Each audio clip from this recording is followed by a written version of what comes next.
country do you think is the best at mobile game? Mobile game, of course, it's China. China. Является Китай.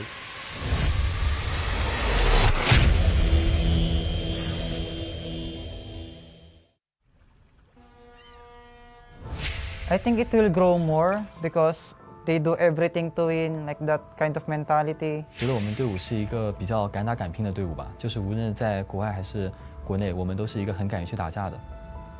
China punya MLBB dia tak cukup lagi setahun. Masa depan mungkin dalam setahun setengah boleh kot. I don't expect much from them in this wild card. 我觉得他们第一个牺牲吧，应该不是很好啊，这是成绩，下一次可能好一点吧，因为他们才刚开始。Yo no creo que KUG sea tan poderoso como dicen, como porque el otro equipo chino terminó mal. 我们想跟他们说的是，虽然我们才刚加入这个项目不久，但是不要小看我们。Я считаю, что китайцы в будущем станут очень сильны. Я готов им отдать сразу второе место после EECA, поэтому... Should KBG be the team that we fear? We don't fear any team. 面对这些强敌，我会更加有动力。我会先学习他们，然后去超越他们。跟他们的差距可能在于我们游玩的时间没有他们长，经验没有他们丰富，但是我们在短时间内的进步其实是特别大的，所以我们自己都很有自信，觉得自己能从中出现。China is a very smart region. They have a lot of world titles in other mobile games. คิดว่าทีมจีนเป็นตัวอย่างหนอดเข้าโมโหยังเกี่ยวเขาหลาย 我觉得未来中国是很大的潜力吧，对我们来讲一个很大的挑战。他们对我们有期待，我们也会尽我们全力展现出自己最好的一面。这是我们中国队第一次参加 M 赛，但肯定不是最后一次。我们已经做好准备登上舞台。Mi nombre es Aurora. It's me Clock. คอยซื้อว่าจะบิน My IGN is Yahiko. Soy el jungla y capitán de Imperio. For Miracle Esports. ในแมสปอร์ต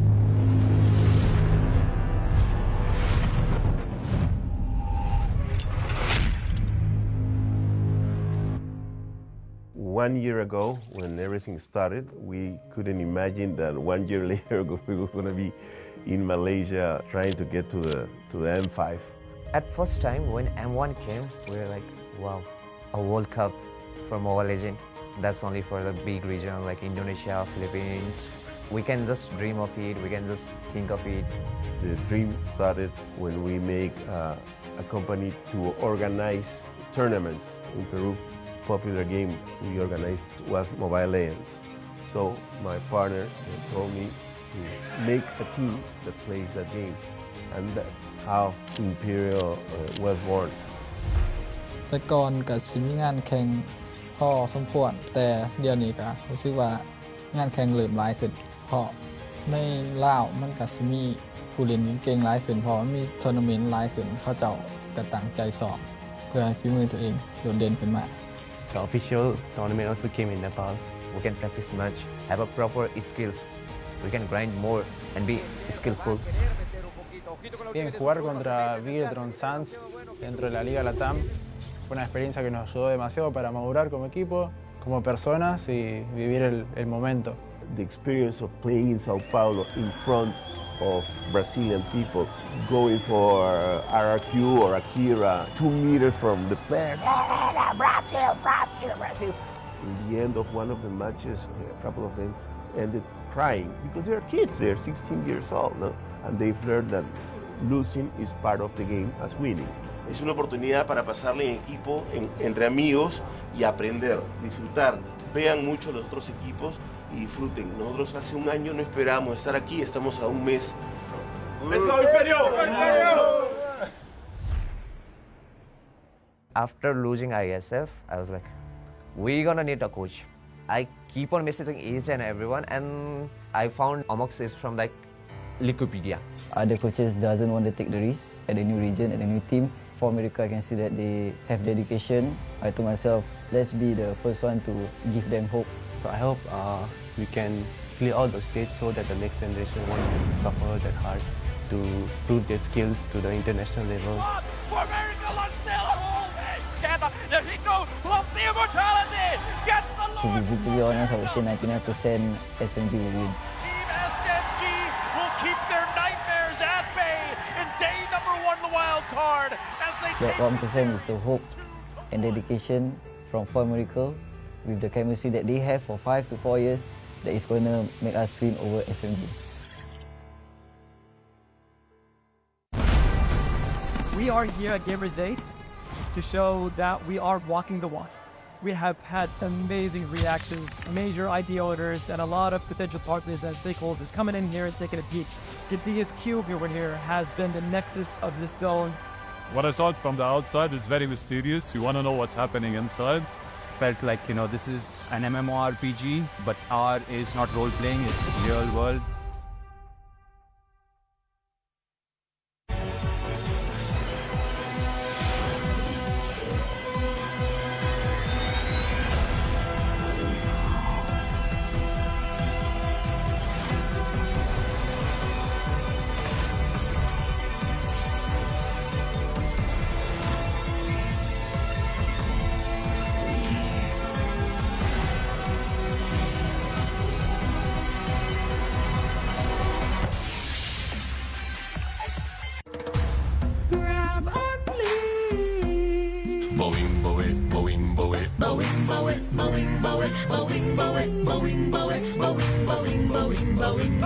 Grab only, savings ang dami, your wallet sings tonight.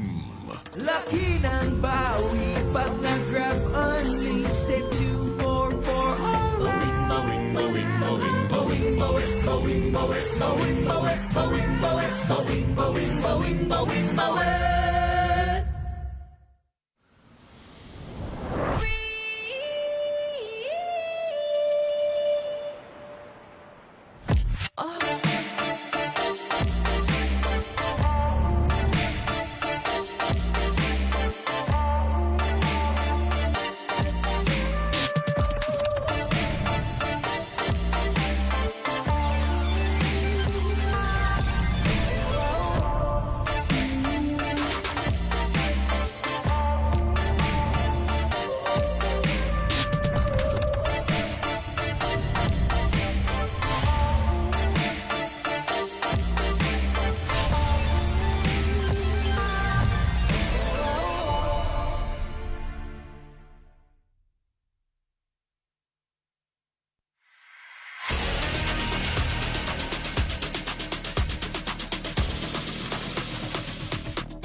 #1 seed, the champion of the arena.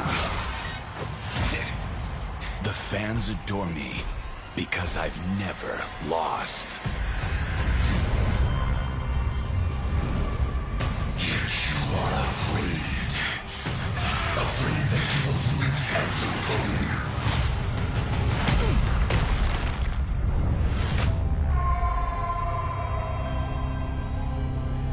Do you ever get scared of losing, Kenny? Well, big bro, I think we should cherish the joy and excitement of each game. Not who won or lost. That's right. I'll strive for victory, but I won't lose myself in its pursuit.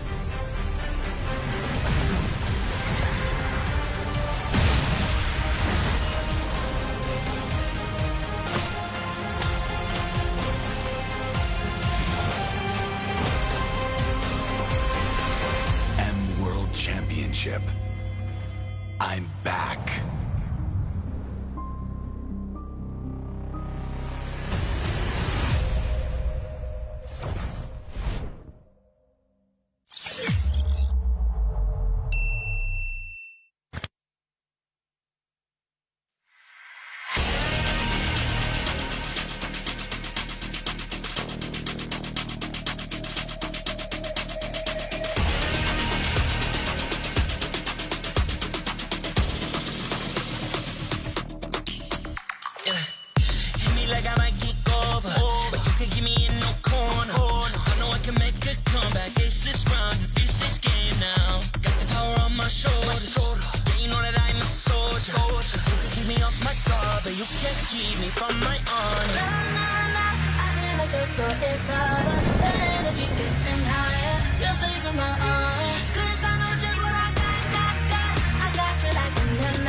Which country do you think is the best at MOBA game?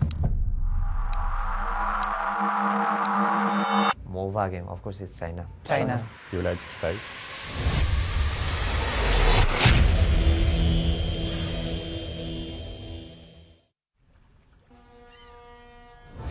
I think it will grow more because they do everything to win, like that kind of mentality. 觉得我们队伍是一个比较敢打敢拼的队伍吧，就是无论在国外还是国内，我们都是一个很敢于去打架的。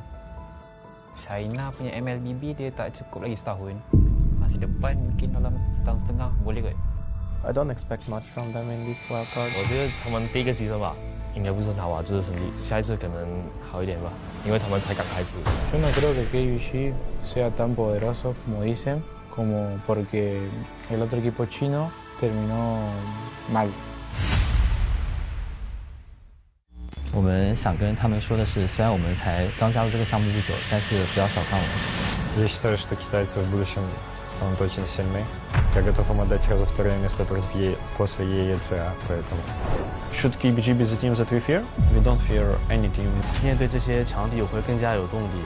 我会先学习他们，然后去超越他们。 跟他们的差距可能在于我们游玩的时间没有他们长，经验没有他们丰富，但是我们在短时间内的进步其实是特别大的，所以我们自己都很有自信，觉得自己能从中出现。China is a very smart region. They have a lot of world titles in other MOBA games. คิดว่าทีมจีนเป็นอย่างหนอดเข้าโมโหยังเกี่ยวเขาหลาย 我觉得未来中国是很大的潜力吧，对我们来讲一个很大的挑战。他们对我们有期待，我们也会尽我们全力展现出自己最好的一面。 这是我们中国队第一次参加 M 赛，但肯定不是最后一次。我们已经做好准备登上舞台。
We are at the end of our day. Welcome back to the M5 World Championship wildcard stage. I'm Stafa, joined here by Naisu and Lafel to bring you the final best of 3 series of the day between China's Keep Best Gaming and Mongolia's Team Nilgun. Oh, you're Stafa. My bad. I didn't realize. Oh, this is yours. So then. sorry. Here you go. Yeah, you can have that. That was on the wrong side of the desk. Welcome back, ladies and gentlemen, to the M5 wildcard stage.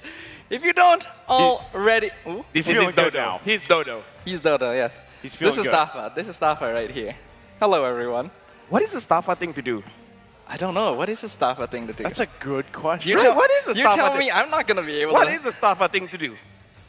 Sit down. That. Exactly quiet, what you're doing right now. And contemplate. Talking to the dodo. Do we want to thank our sponsors? Thank you very much, sponsors. Of course, M5 is powered by Moonton, presented by Kadia, and supported by ROG, the official gaming phone, Grab, the official super app partner, and Secret Lab, our official chair partner. So I guess this... Thank you to our lovely sponsors. M5 wouldn't be possible without your support. He's just claiming it now. Arigato. He's just claiming the dodo now. Well, we know that Lafel's happy now.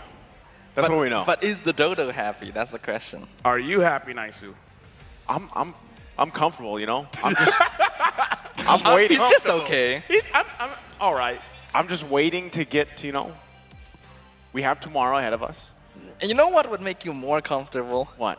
The ROG Phone 6. It is M5 official gaming phone, and it packs the game-winning power of Snapdragon 8 Plus Gen 1 chipset with the class-leading Game Cool 6 thermal system that lets you break every single limit. Hey, it also comes with a spectacular 165 Hz AMOLED display and a monster 6,000 milliamp hour battery life to power from the first series of the day to the 6th series of the day. How crazy is that? It's a lot of battery. 6 games today? Yeah. I think so. I had to think for a second. I'm not going to say it, but it's implied. It is implied. And what else is also implied is that this is going to be our last match of the M5 wildcard group stage. Like you mentioned earlier, Lafel, it is going to be between Keep Best Gaming and Team Lil Gun. 2 teams that have definitely been performing on opposite ends of the spectrum right now. And we also have to note that because the groups are already pretty set at this point, we actually kind of know which teams are already going forward. This is a little bit more of a fun match, a chance for these teams to go out with a bang. Let me just say, Keep Best Gaming with this kind of performance at 4 months of training. Me at 4 months, I wasn't even a mythic. I don't even think I tried rank technically. Yeah, in 4 months being this good? What? Yeah. I don't think I played ranked what? either. Right? I played the game as soon as it came out. We're rubbish in the first 4 months. Yeah. So that speaks volumes, number one, right? I will say that if they do get a win here against Lil Gun, I think that's going to be, what, the first win for KBG looking to score China's first win in MLBB esports? That is true. And Lil Gun has been dropping the first game. That is also true. I think up until now, Keep Best Gaming, like, not only have they not been able to secure victory in a match, I don't think they've won a game yet, right? So if they're able to get that one victory, it would be huge. Because again, this is a very, very new team. Only a few months in of experience. So like we mentioned, even if their performance doesn't quite live up to expectations, there's still a lot of praise we have to give these players. You know what's crazy? You're crazy. Thank you. This morning, I had experience with both these teams. You know, I was at breakfast, and I saw KBG there. They were ranking at breakfast. What? So they were practicing. And then later on, before I ended up coming here to the venue, I was in doing a workout, and I saw members from Lil Gun there. So interesting. Headlines, Lil Gun works out. Well, a couple of the members. Couple of the members of Lil Gun goes to the gym. I mean, a couple of members is pretty good. The question is, which is scarier? A team that grinds MLBB at breakfast? Or a team that works out their Lil Guns, you know? You know who's nice. You know who's lifting the most weight? Who's lifting the most weights? BedX. Really? Yeah. I guess he's got to have that strength to carry the team, right? That's right. considering he is the marksman. Let's see whether or not that weightlifting is going to pull KBG through in their final match here on the wildcard stage. We got KBG on the blue side and a Lil Gun on the red. One of these days, I will know which one is blue and which one is red. Because right now, looking at both, it looks the same to me. I can't tell. That is true. God nerfed me when I was born. Not because of the colorblindness. You know what? What do you mean? We need to be more. That's right. What do you mean? No, that's right. You're right. I mean, I don't know how you guys look at it, but both sides look the same to me. No, there's clearly one that's blue. You're messing with me. Hey, Nice. I'm colorblind too. Remember, we have the same colorblindness. All right. Right? Not only are we both Sagittariuses. Yeah. Shout out to all the Sagittariuses out there. I'm That's sure right. there's a lot of us. Leo. Oh. Milo's pulling. What's he gonna get? Oh. We got one of our casters on the BM side. Ooh. Oh, Johnson. That's all. You know what? You got to do it. Yeah. You know what? You're gonna Where's do the it? cameraman? Where's the cameraman? You have to pull. You're gonna call the cameraman over. Where's the cameraman? You guys can do the drafting, all right? You got to pull. I'm the analyst. I got to do this pull. I want to see the pull. I don't think we can focus on drafting until like LaFell gets his pull out, right? You can. No, you we got to can. focus on the No, pull. we're gonna wait until your pull. I call the cameraman. All right, let's look at the pull. What's the pull? I want the ruby skin. Okay. Touch. Can you get it? Come on, LaFell. Send LaFell your energy, guys. You can't curse your draws. Oh, wait. Okay, that's not bad. Is there more? Wait. Oh. Wait. Not bad. Not bad. Wait. Is that it? Wait. No. Don't tell me you're gonna go again. I'm gonna go again. Wait, what is this? No, this is the orb thing. That's the orb thing. If you get 3 in a box, you get like a guaranteed aspirants. For those of you who don't know how the system works. You might as well just draw He's going again. I'm going in.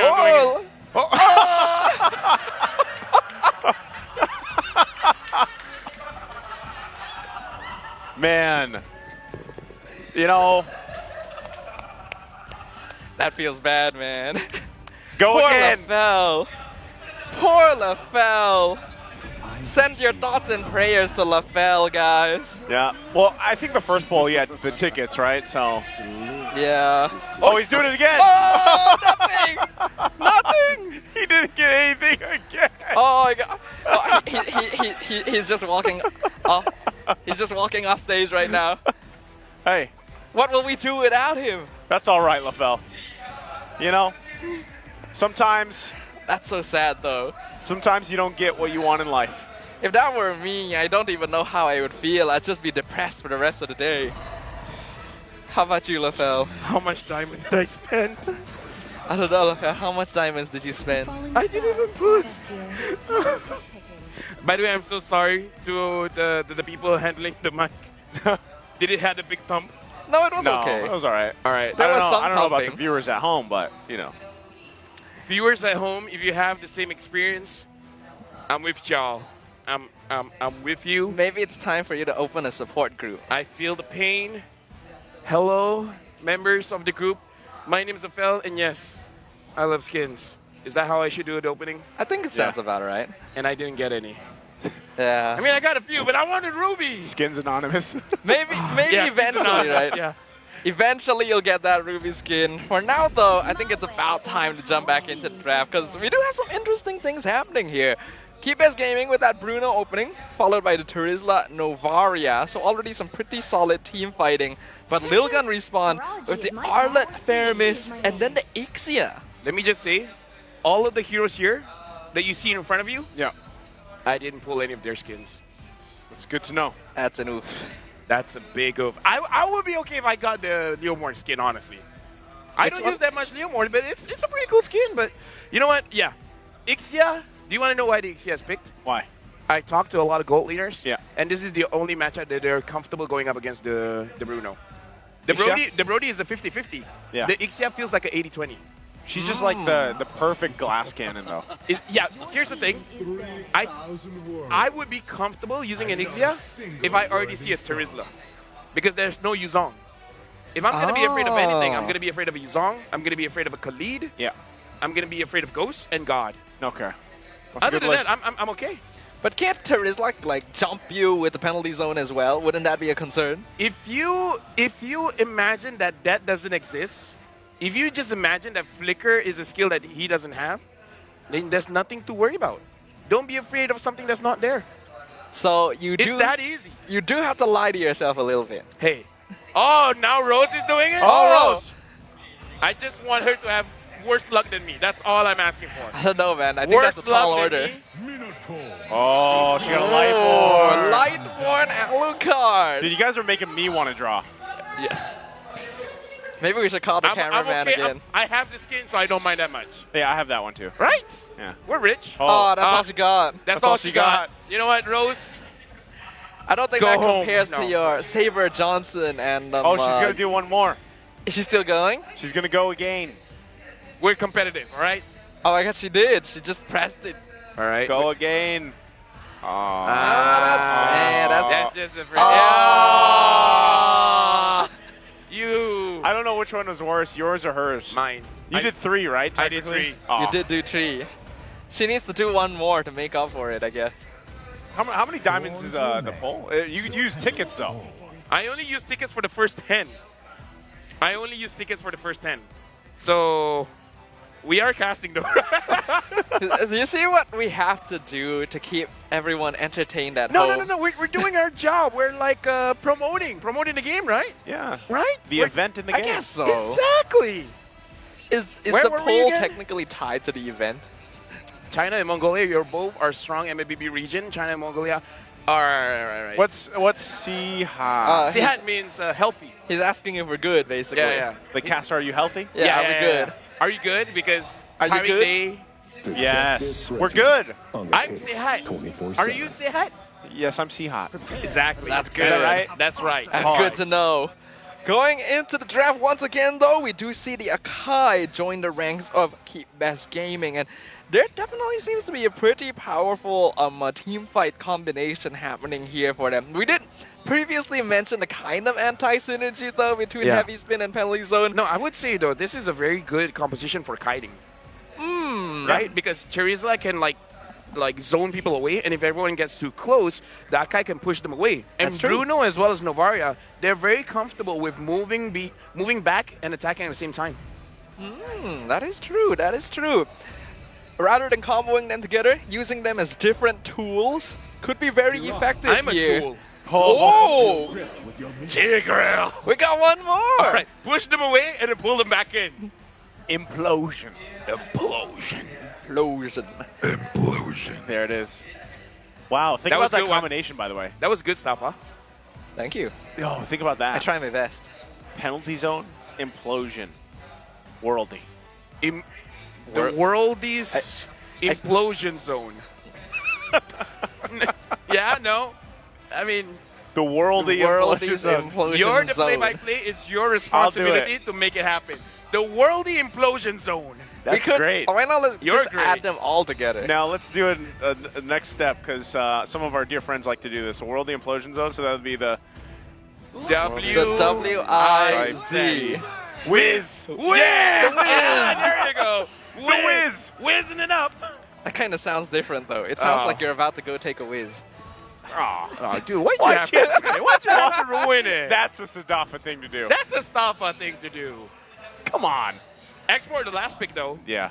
Not too bad, especially considering all the tanky heroes. But we got all the cosplayers here looking look at that Yuzo! incredible. Yo! I'm back. Isn't that what he says? I'm back. It's like saying I'll be back with fewer syllables. Less intimidating. I mean, I guess that is exactly what it is, right? Yeah. Looking at the draft, yeah, let's look at the draft.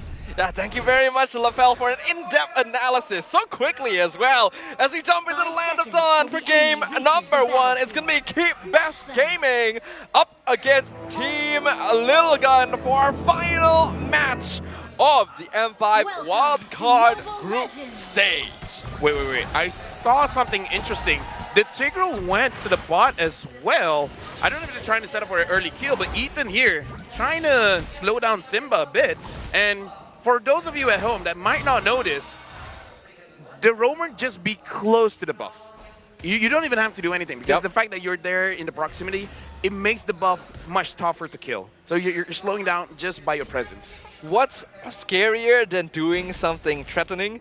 It is the threat of the threat in the first place. Just holding on to your abilities, standing there, being as imposing as possible, and making your opponents nervous can be pretty valuable. You see Tide's already being pulled over to make sure Ethan doesn't do anything funny.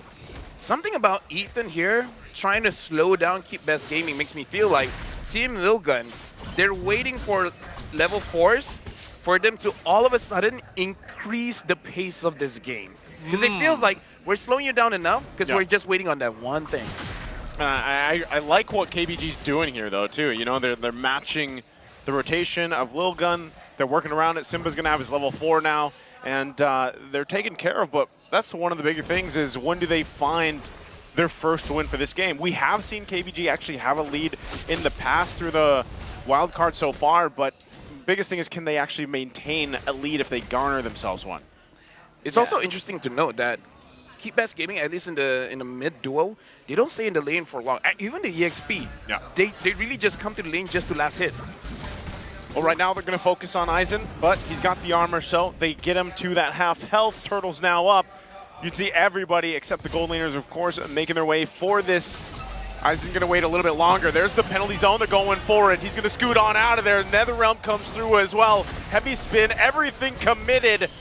They just throw everything at him. Now Turtle's still going to be up. No one taking it just yet. Tsu in trouble, has to flicker out. Simba's quite low here. They do have the retribution available. They'll have to battle it out. ZXora quite healthy still. Will regen some of that back. Tides trying to keep him there. Simba could be in trouble. Going to get zoned out. Aizen gets the first blood. Tides in trouble. Gets him with the final slash. 2 kills for Team Little Gun and the Turtle. Literally with the tip of the spear there for Ethan, but I think we got to see a glimpse of that anti-synergy there where Keep Best Gaming kind of stacked their abilities a bit weirdly, where Penlick Zone came out, he got pushed out by the Sacred Hammer, and then for some reason Simba decided, I'm gonna pop my heavy spin here and just allow his team Lilgun to walk away from all of that.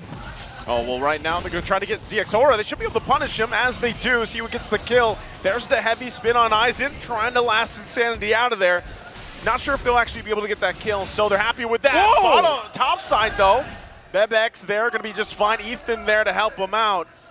That's about it. That's all they can get. Now Aizen's still the focus here. Simba and Tsu staying here in the bottom side.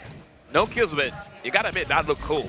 Right, dashing in and then getting swept right under the turret. But now, honestly, Keep Best Gaming, I kind of feel like we have to talk about the evolution of how they're going to stack their CCs, because this is a weird greediness, because usually we see greediness when it comes to damage. We don't really see a lot of greediness when it comes to the setup. So Keep Best Gaming, they really have to layer their crowd controls well, and it's easier said than done. So they really have to trust each other and make sure that when they're doing it, they're at the right positioning, because I kind of feel like Simba was off positioning, was the one that made the entire thing did not work. The heavy spin is a very fickle thing for you to manage. Yeah, it can be more difficult than a lot of people think, but I do feel like their follow-up engagement in the bottom lane where they picked up ZXora was pretty good. They used the penalty zone first on the Fredrin and then the heavy spin on the X-Borg. So if they're able to stack their crowd control like that, then Keep Best Gaming does have a lot of tools. For now, though, Team Lilgun going to be maintaining a very small 1K net worth lead as we enter into the next Turtle. Astral Echo already revealing. Oh, I already got the flicker out from LMU, so still Turtle going to be for the taking right now for Team Little Gun. Unless KBG decides to do something. Ty's trying to come in from the backside. There's the penalty zone, but the barrage comes down too. Still going to be going for it. Final slash. ZXora still gets the turtle. Can they win the fight? There's a whole bunch being thrown at him. Tsu in trouble as well. And they find the double for ZXora. Ooh, that was kind of a bad CC stack once again. Penalty zone was nice. Then for some reason, they push out the members of Lilgun into safety with the heavy spin. There was no real need for Simba to do that. They already had control over the turtle. And when the fight started, he was no longer in position to get that retry. There was one other big problem. Not enough damage. God Young needs to be around the fight for them to have enough damage, because LMU will only have damage after 2 items. But before that, it's going to be very, very minimal. So I kind of feel like Keep Best Gaming, with the draft right now, for them to really force a fight, they can only force on very squishy heroes. Going up against the Arle, going up against Zasora as well as Forbid, it's not going to be that easy. Yeah, that is the concern when you draft a composition like this, right? So many tanks, so much setup, but no follow-up unless the Bruno is around. Even Lumu on the Novaria isn't really going to be able to contribute all that much. Oh, they're going to find you here. He tries the penalty zone defensively, still in the front of it all. Prazer's Wrath going to find him. Simba will get the lockdown with a heavy spin, but pushes ZXORA too far. So he is fine, and now this could be him losing the purple buff. They're going to stand off here for it. Does get it and secures, but he's quite gapped here against ZXORA. Yeah, not ideal for Simba. The fact that they're literally competing there. Forbid dropping very low, but able to recall safely. And I did see that ZXORA decided to go for that first item, Antique. So he recognizes well God Yang is their only real issue on the side of Keep Best. Bebex already has the Demon Hunter sword, so I kind of feel like if Bebex chooses to, can kind of force down the lane. All Team Lil Gun has to do is just put 2 or maybe even 3 members onto whichever side Bebex wants to push, and I kind of feel like there's not much that Keep Best Gaming can do because their wave clear really isn't a lot. So just really looking forward if Team Lil Gun, they understand once they have the Demon Hunter sword, they can really do a lot. Wow, KBG just deciding to go ahead and focus on the top side. They don't really care about this third turtle. They want to get that tier 2 turret, and they're willing to trade. So as they do, they'll focus on that. That's 3 turtles in the hands of Team Lil Gun. I think this is not bad, though. You see how tanky that tower is. It's usually not designed to be taken down this quickly. They're looking for the pincer now. They're going to try to find it. Ethan able to keep them in their tracks. Do they still want to fight this out? Forbid popping the Nether Realm. Aizen also making his way there. Bebex not want to join the fight just yet. Holding on to everything he has. The full barrage will be able to keep them on the defensive if they need it, but they don't even need it right now with the lead they have. Something I'm wondering about. Ethan! Gonna flicker in, use the final slash, but they don't want to commit to it just yet. Forbid getting there. Heavy spin already committed as well, and for all of that, they just hold on to the turret. I like the aggression from Team Lil Gun. They recognize that they're going to be able to outplay Keep Best Gaming based on the way they've been performing so far. Something that kind of confuses me, I don't feel like we've seen a single implosion yet this game, right? The thing is, I kind of feel like Simba has to... as you Ask see and it, you shall Cassidy's- receive. There we go. We'll see if they can turn this into a kill. Conceal going to be used as well. Sioux spots them out, goes in with the penalty zone, waiting for the follow-up. The Worldly comes down too. They're going to be fighting back. Ethan could be in trouble. He's going to be cut off from his team. KBG finds a kill. Right now, one thing that I do have to say, that was very good, but it was kind of good because Simba did not have his heavy spin. I kind of feel like he should use, at this point, use it defensively rather than offensively. Let CU as well as Tides to be the one to start. Let Simba use his heavy spin to protect. Because I kind of feel like the implosion is kind of defensive, that one a little bit more offensive. If they understand this in this tide of battle, pun not intended there, but they should be good. Because Simba can turn things around, but not when he's the one starting it, it's when he's reacting to it. Yeah, I agree with you there. I feel like the heavy spin is the one that's really messing up the positioning here for Keep Best Gaming's engagement. When we're able to play around the penalty zone and implosion, that actually looked very good for them. So save it for a defensive play, maybe use it for objectives instead of trying to get that pin. And I think Keep Best Gaming still has some pretty good chances here. As we see now, the Lord going to be contested by both these teams. So the right thing right now KBG has to do, let Team Lil Gun take most of this Lord for now and then pull the trigger if they can. They're going to get in positioning. They might just go ahead and reset it for now, though. And right now, I kind of have to point out that Bebex is really trying his best not to show vision at all. And I kind of feel like that is one of the reasons why Keep Best Gaming, they're not trying to force it out because they're like, wait, the numbers don't add up. Someone is missing. And he's always positioning at the top side there and trying to position to make sure that the full barrage manages to get most of them. So I like that Bebex is playing very, very defensively. I'm pretty sure he wants to move forward, but he's not forcing it out. A lot of damage taken by Forbid already with that Astral Spear. Gonna make it kind of difficult for the Nether Realm to be close enough to help out the team. But this Lord is being taken very slowly right now. Kind of feel bad for him, how annoying this is of a situation. The Keybest Gaming doing a very good job right now of zoning out Team Lilgun. This is what they can do with their tools. If they're able to translate this into some structures, that's pretty good. It's a good take for them, the tier 1 in the mid lane. KBG patient this time around, trying to whittle down Lil Gun.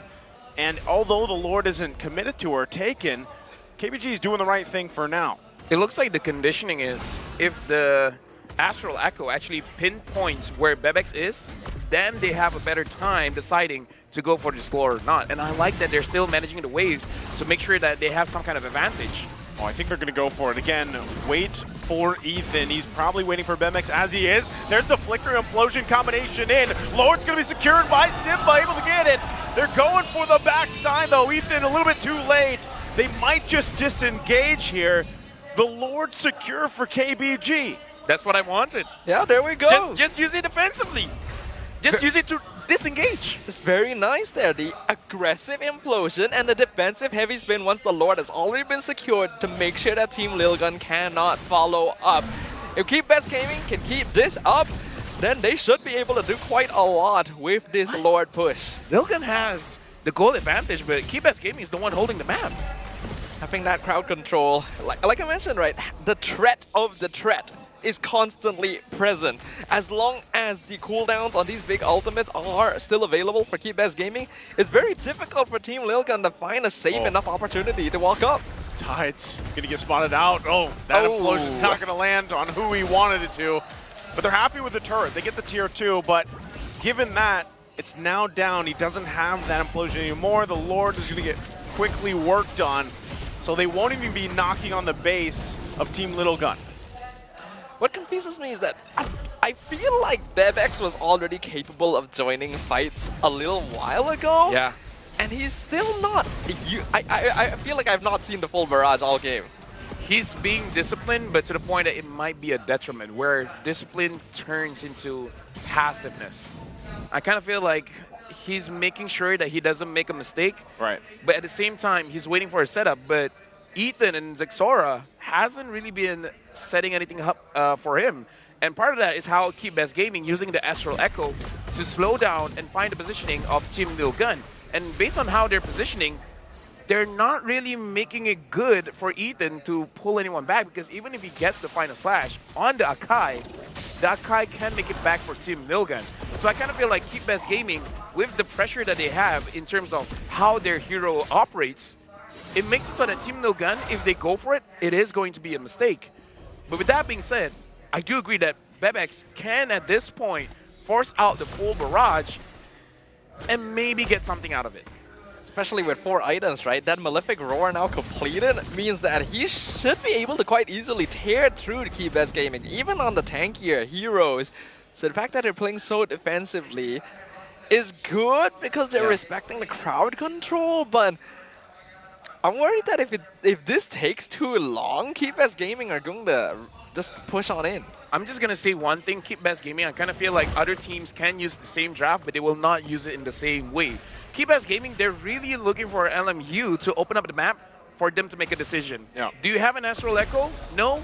Then our decision is to move together and push all the lanes together. Once you have it, open up, see what we can get, and if there's no one there, process of elimination, they're somewhere else, and then they take something else. So this is a very different way of using this draft.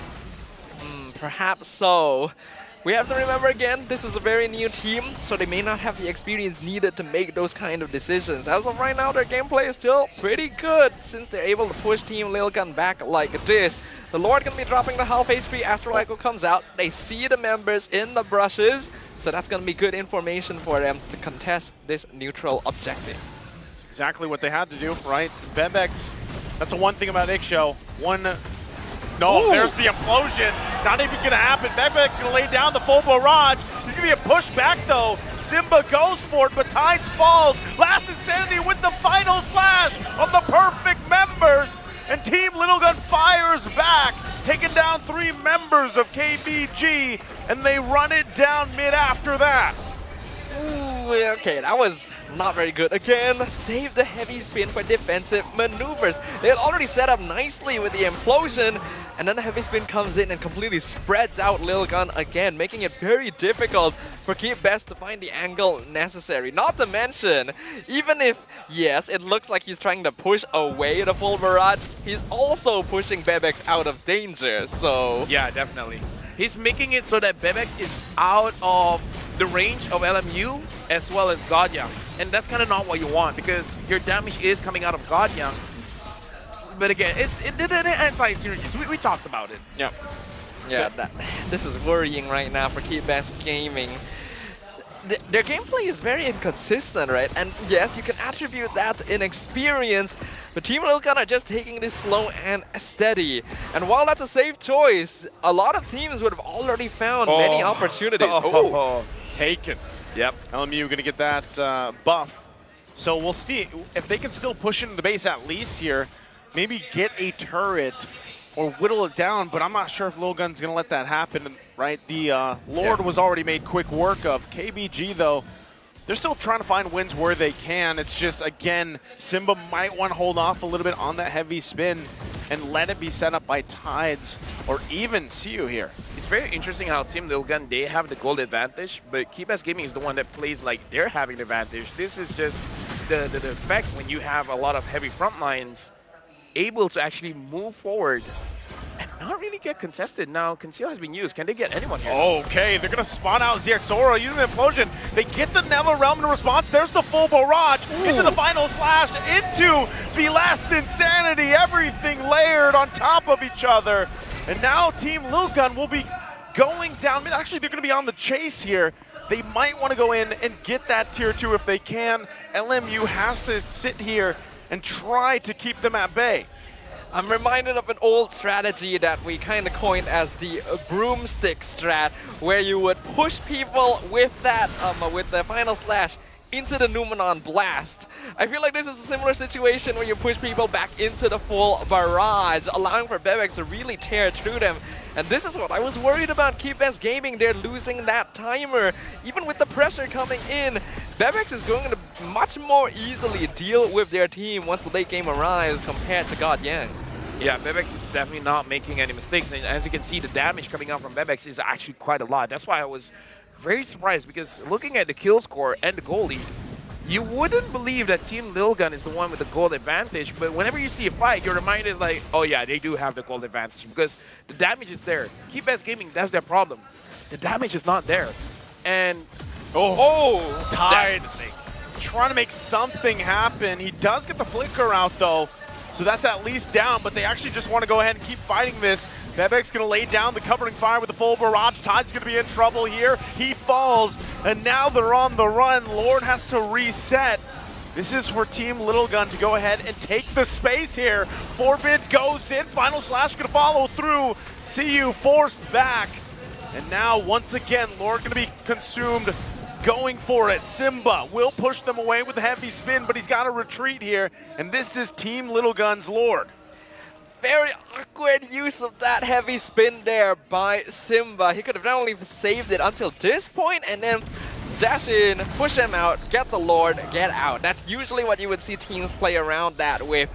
But right now, the inexperience of Keep Best Gaming is definitely the ones keeping them down in this game. Team Lil Gun are playing slow, but there's no punish coming out, and they are being able to avoid a lot of these aggressive engagements. The lead that Team Lil Gun has resulted in full builds coming in from the Ixia as well as the Faramis, and nearly a full build for Zexora as well. So when it comes to damage, they have a lot of it. Full items have been built on Godyang as well, but it's not going to matter much if you're not in a position to deal the damage. There's the implosion once again, going to be followed through more. They have to back off a little bit here. Lord still going down the mid lane. They got to get back to base. Team Lil Gun knows it. They're going to put the pressure on. Meanwhile, on the bottom side, there's going to be a split push happening, and KBG has to defend here. Will they be able to hold this back? The Lord crashes in mid. The mid tower probably will fall for mid at this point. Team Lilkan still playing this very calculative, not gonna be pushing their advantage too much. Yeah, it really does seem that Team Lilkan, their, how should I say this? Their mindset for this game is try to be as disciplined as they can. It's kind of like them challenging themselves to see how can they play this without making a lot of mistakes. And I kind of like this just because they're showing proper respect to Keep Best Gaming. For a team that's been playing for 4 months, they're really showing a lot of growth. Not just, it's like every single game they play in the wildcard, they get better, and Team Lil Gun is making sure that they understand that Keep Best Gaming has the tools to clean out the game. So don't let that happen. It's certainly good that they have that respect, and I think in this game particularly, there's no real risk of Keep Best Gaming making that comeback in the late game, because again, all of their damage is front-loaded into God Yang, unless Lumu can make the God Snipe here onto Bebex, for example. It's going to be very easy for them to just walk in and claim that victory once they're going to be able to get that next Lord, I feel like. I feel like part of this too is Team Lilgun trying to work on these later game objectives, right? The whole Lord dance, like we like to call it, right? Because even though they're taking that discipline approach, they're trying different angles when it comes to taking that Lord, to committing that Lord dance here. And I can say that after watching them go through their paces, even back in ISF, they have improved drastically up to this point. Yeah, a lot of praise has to be given here to both these teams right now. Definitely using the wild card as not just the stage to show the world what they can do, but a chance to exchange information on the battlefield and figure out how to more improve their own gameplay. For now though, what that's resulting in is a very slow game compared to what we've been seeing all day here. The last day of the group stages and the wild card.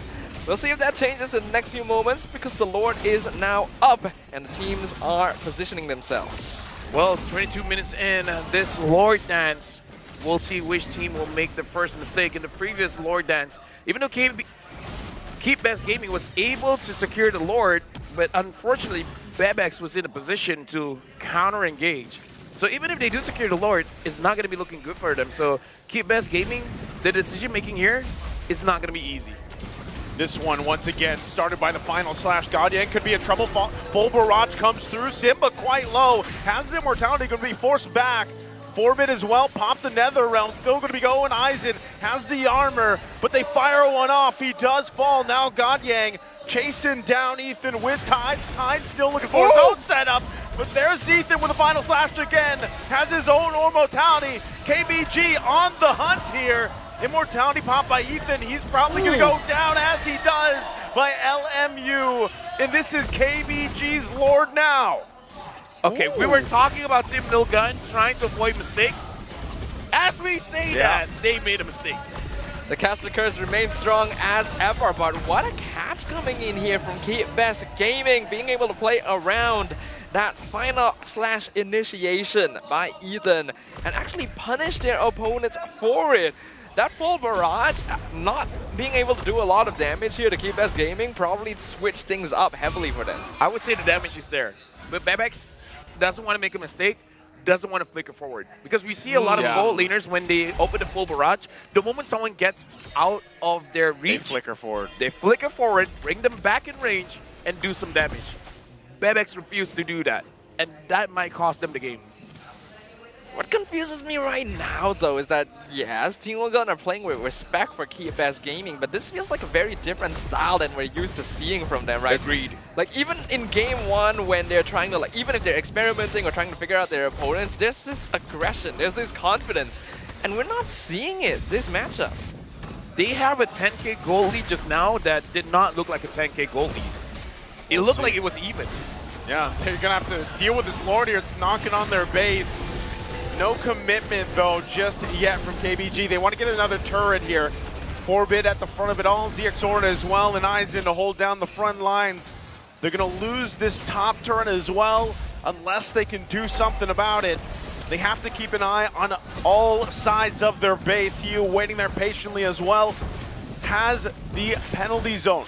The implosion could be initiated. You have plenty of immortalities, and right now they just dance around the base, but it's a fully exposed base for Team Lil Gun. This is very aggressive positioning by Keybest Gaming. I feel like Lil Gun actually does have tools to be able to catch people out, that final slash especially, but Ethan not really looking for that aggressive positioning. Even though like they're in their face, this is literally the time to make a play. See if they can push it in. Once again, waves being managed, but right now KBG having a hard time. Ethan goes in with the final slash, but it's CU that he grabs. Still no follow-up just yet. Both teams just checking each other out.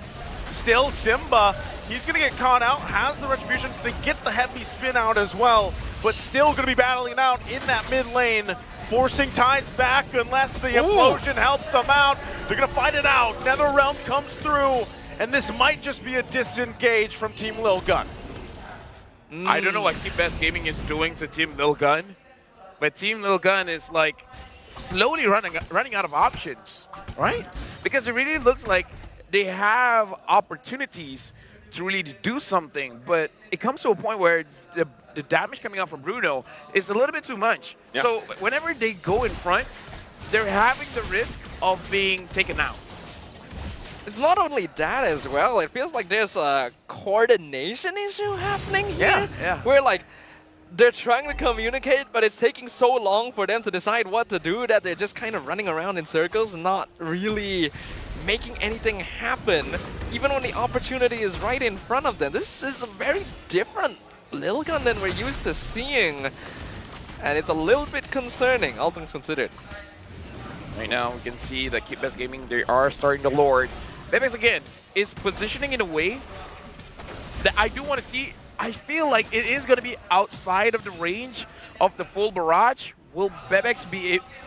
Will he have the intuition to flicker forward? Because, again, it doesn't matter if your damage is out of range. It's going to be a big risk. Again, Aizen just waiting down there. Might have to join the fight because they're going to go and give the green light for this Lord. Heavy spin's going to be used already. Simba secures the Lord. Can they get CX or they're going to be working on him? Tides holding 4 members at bay as well. LMU now there and CU. Immortality going to be popped. CX is still going to be worked on. He finally falls. The trades go on. The Lord secured by KBG. Can Team Little Gun hold it together? LMU finds the shot as he takes down Forbid. He should be back up just now to help with the defense. But they have a huge Lord to deal with. CU gonna jump in, gets the flicker out. And Godyang making his way with the minions. CU Immortality will be popped. Lord's still gonna be up here. They have to clear the waves. CU falls. Bebex holding on, final slash comes through. They're finally gonna work on the Lord, but right now, Team Little Gun holds it together in the defense. Godyang, like, he's 1 HP and Team Lil Gun has been able to defend. We're going up to 30 minutes here, guys. This is a 30-minute game. Wow.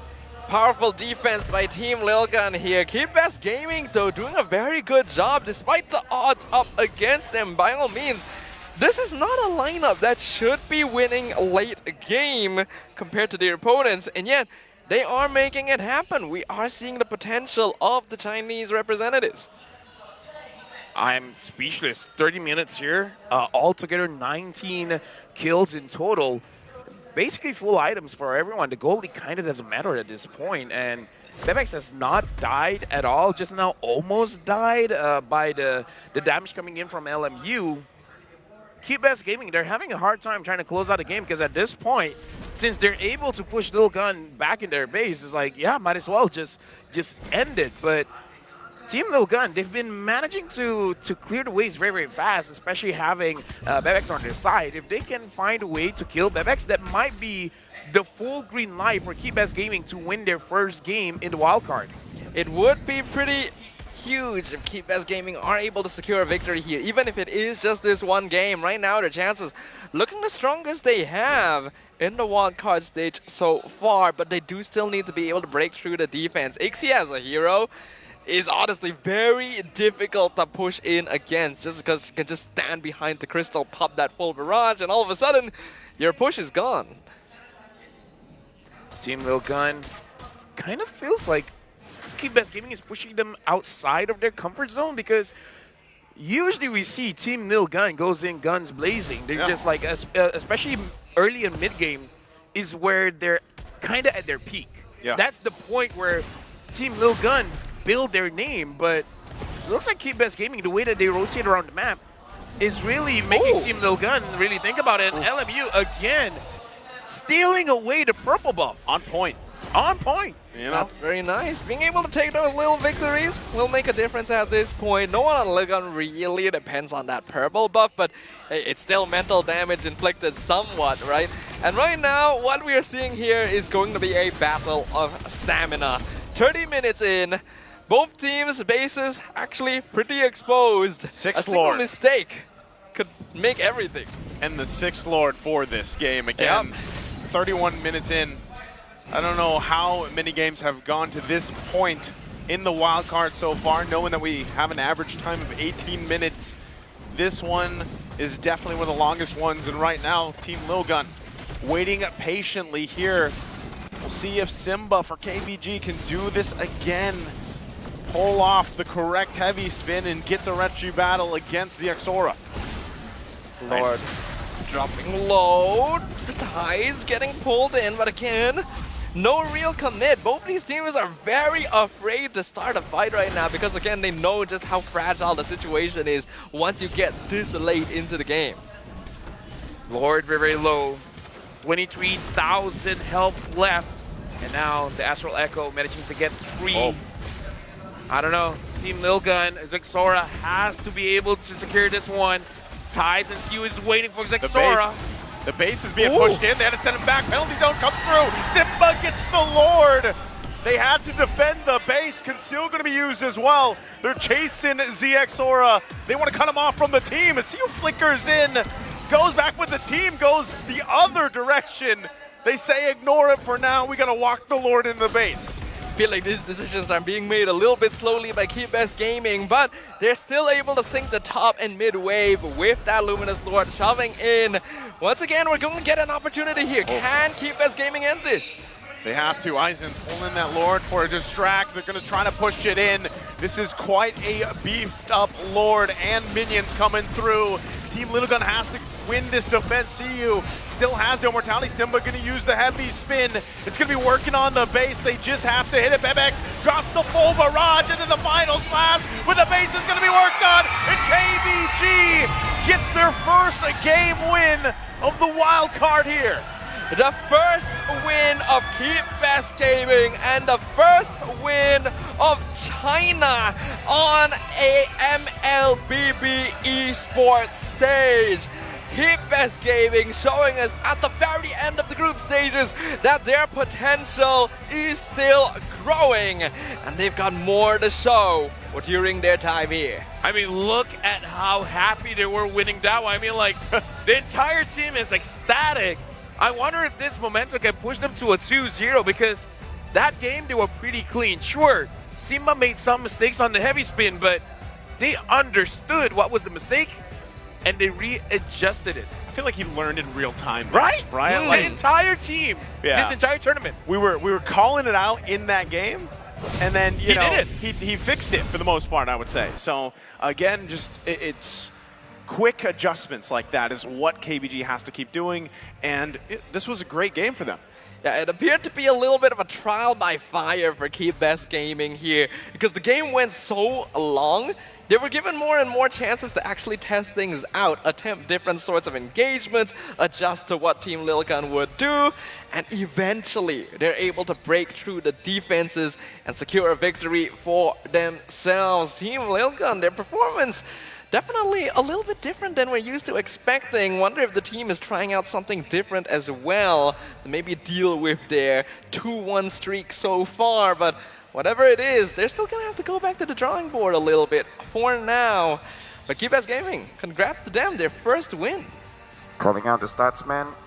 Could you please check, is that the longest game we've had so far? It might be. We need stats on that, stats, man. Thank you very much. Please report. Thank you very much.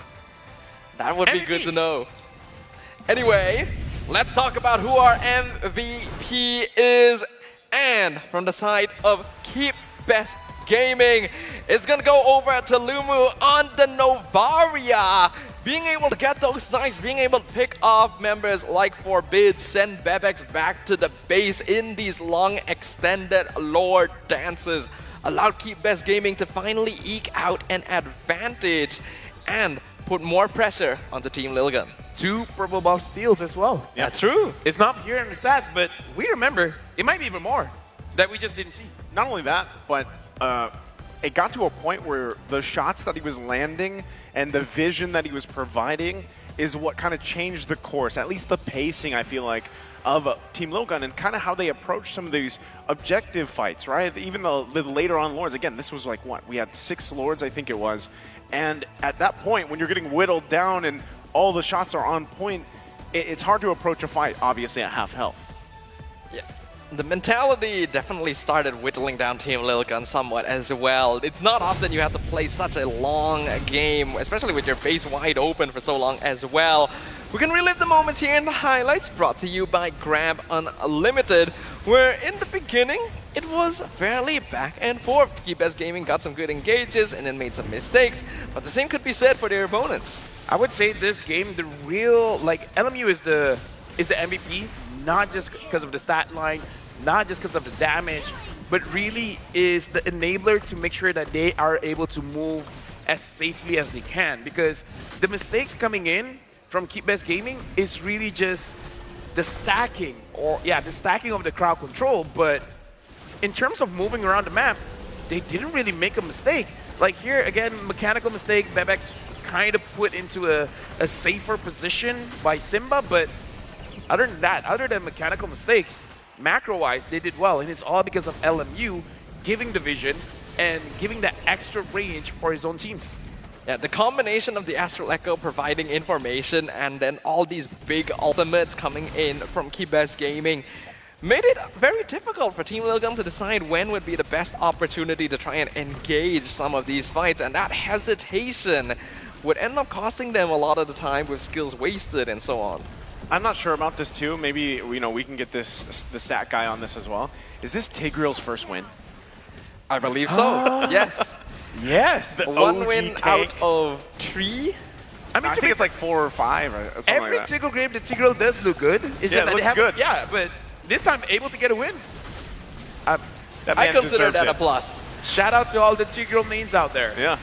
That I do like Tigreal a lot. I was hoping Tigreal would perform well so far, not so good. But Keep Best Gaming finally allowing the hero a chance to shine on the M5 wildcard stage. Definitely happy about that. But when you look at the score, it really is something. Keep Best Gaming 6 kills to 13, and they're still the ones who come out on top in the end. Very interesting here that Tides has to pull yourself together, making sure that the cooldown on his flicker is very, very quick, making it so that it makes sense if he's the offensive starter for the team. But looking at the kill score here, KBG just had 6 kills. In this game, they're really not forcing it out, but also you do have to admit that their damage comes very late game. So the next draft, I want to see if they want to readjust or if they're really comfortable with this kind of lineup, because again, this is the lineup that got them to win. So I'm okay with they stay with this philosophy, but you can clearly see some opportunities miss just because they don't have enough damage. Yeah, but in the end, the fact that this lineup was able to buy them enough time to learn, adjust, and evolve against their opponents in this game due to the threat of all those big CCs could be considered a plus point, you know? Maybe if they go with a similar draft in game number 2, they're able to figure things out even more. We could see like huge growth in a very short time. Yeah, I kind of like how, just over the course of 3 days, you've already seen some of that growth in KBG, and there's still times where it's clear that they're hesitating, right? And some of the movement, some of the rotations they're making, some of the shot calling they're making, it's obviously work in progress for them. But even for a team like Team Lilgun, when you're so used to seeing a certain type of decision making or playstyle or aggression even, and then they take a different route. Again, it's partly the lineup, it's partly multiple things here. 215,000 damage by LMU, 363,000 damage taken by Zexora. That's a lot. That's more than 10,000 damage per minute taken by Zexora.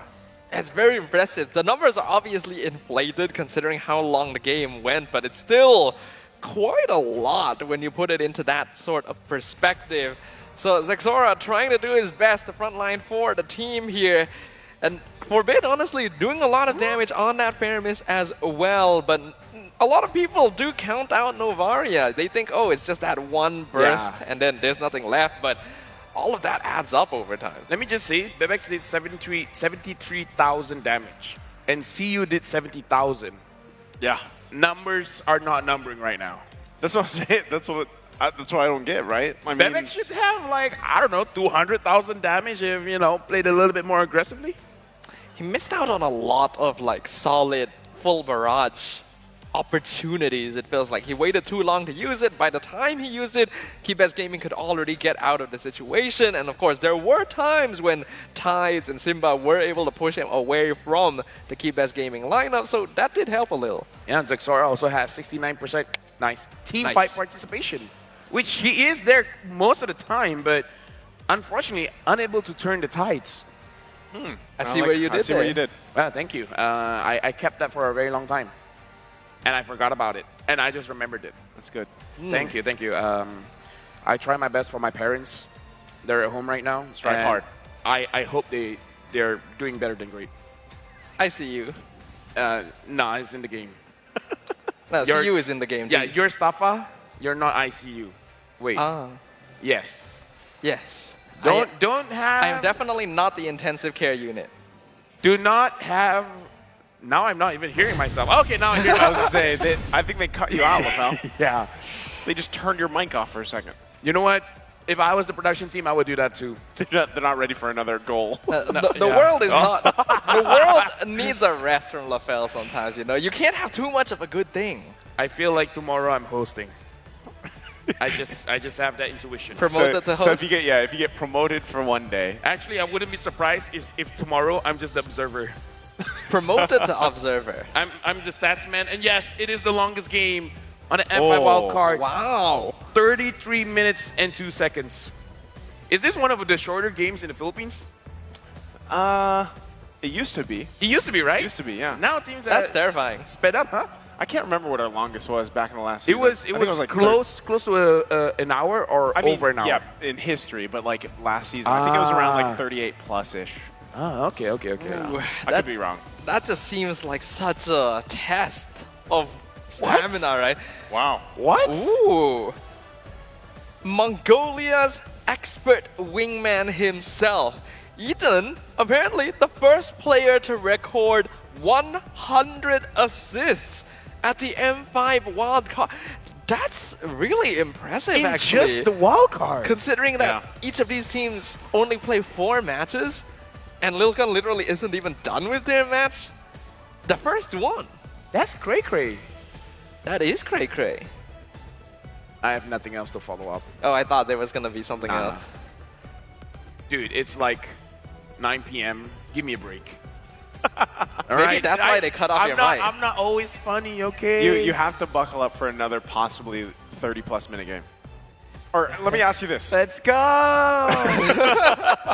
I'm all for it! Yay! Yeah, everyone in the comments. Do you not see my enthusiasm? That's like let's go, but you know, without the caps, the caps locks. It's like let's go, but the wave at the end. Yeah. Let's go! He's right, actually. Look, I feel like I'm guilty of that. You're guilty? I feel like now that I think back to it, I'm guilty of using that in messaging. Yeah, you do a lot. I do? That last text yesterday was very weird. It's like, you're good.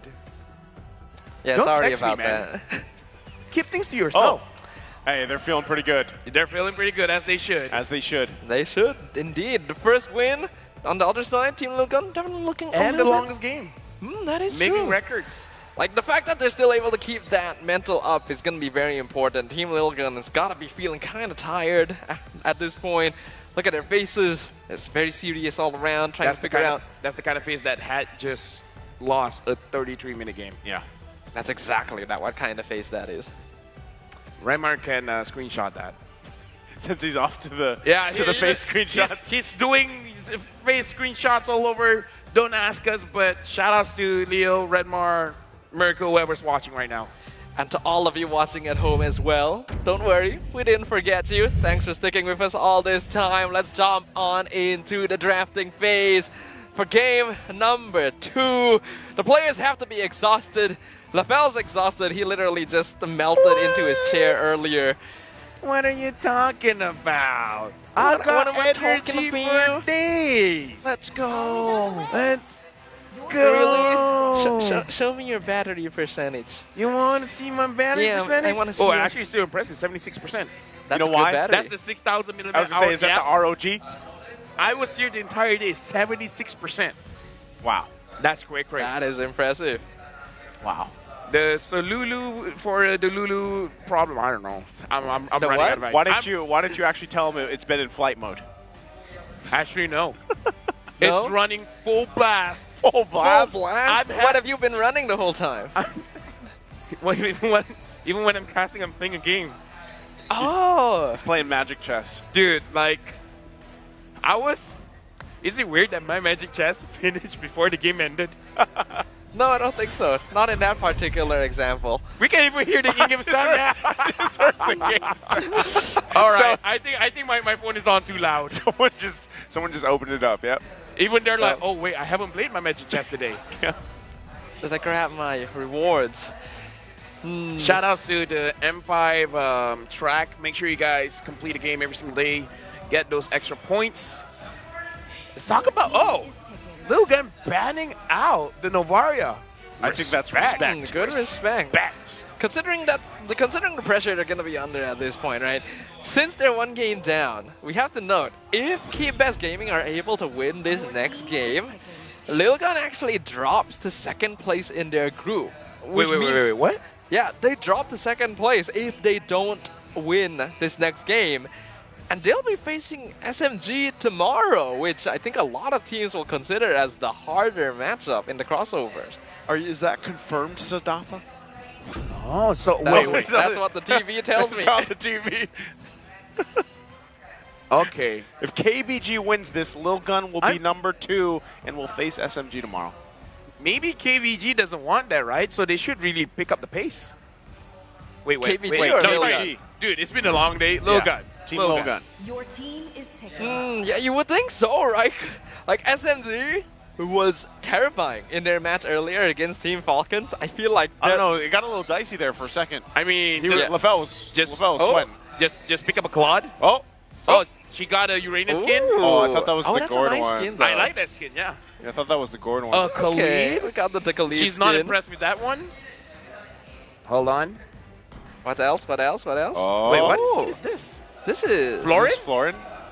Oh! Wait, whose skin is that? Lunox. It's Lunox. Oh!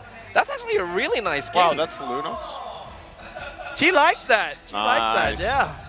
That's not bad. That's a good pull. Wait, is she doing more? Okay, Is she gonna do more? By the way, this is Riz PBU, a Malaysian play-by-play caster. I think the Chinese crowd would be familiar with her, considering that she was our translator when the Chinese team called in for the BM side on day 1.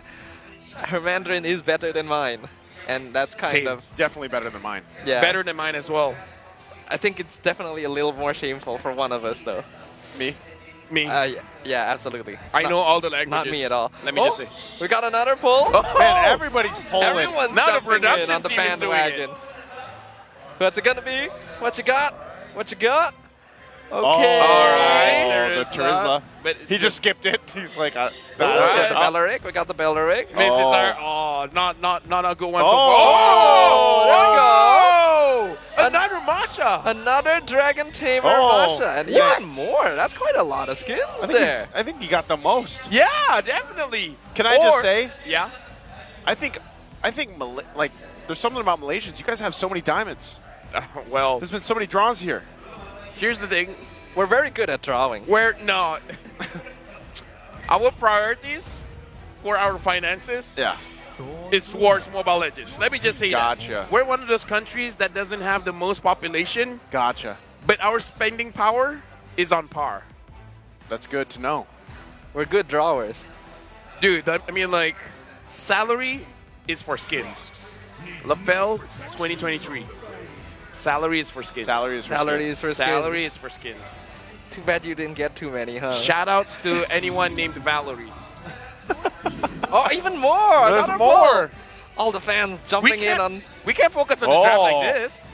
Nah, the skins are more important. There's a hero we haven't seen in a while. We got Kadita. Kadita doesn't even have an animation.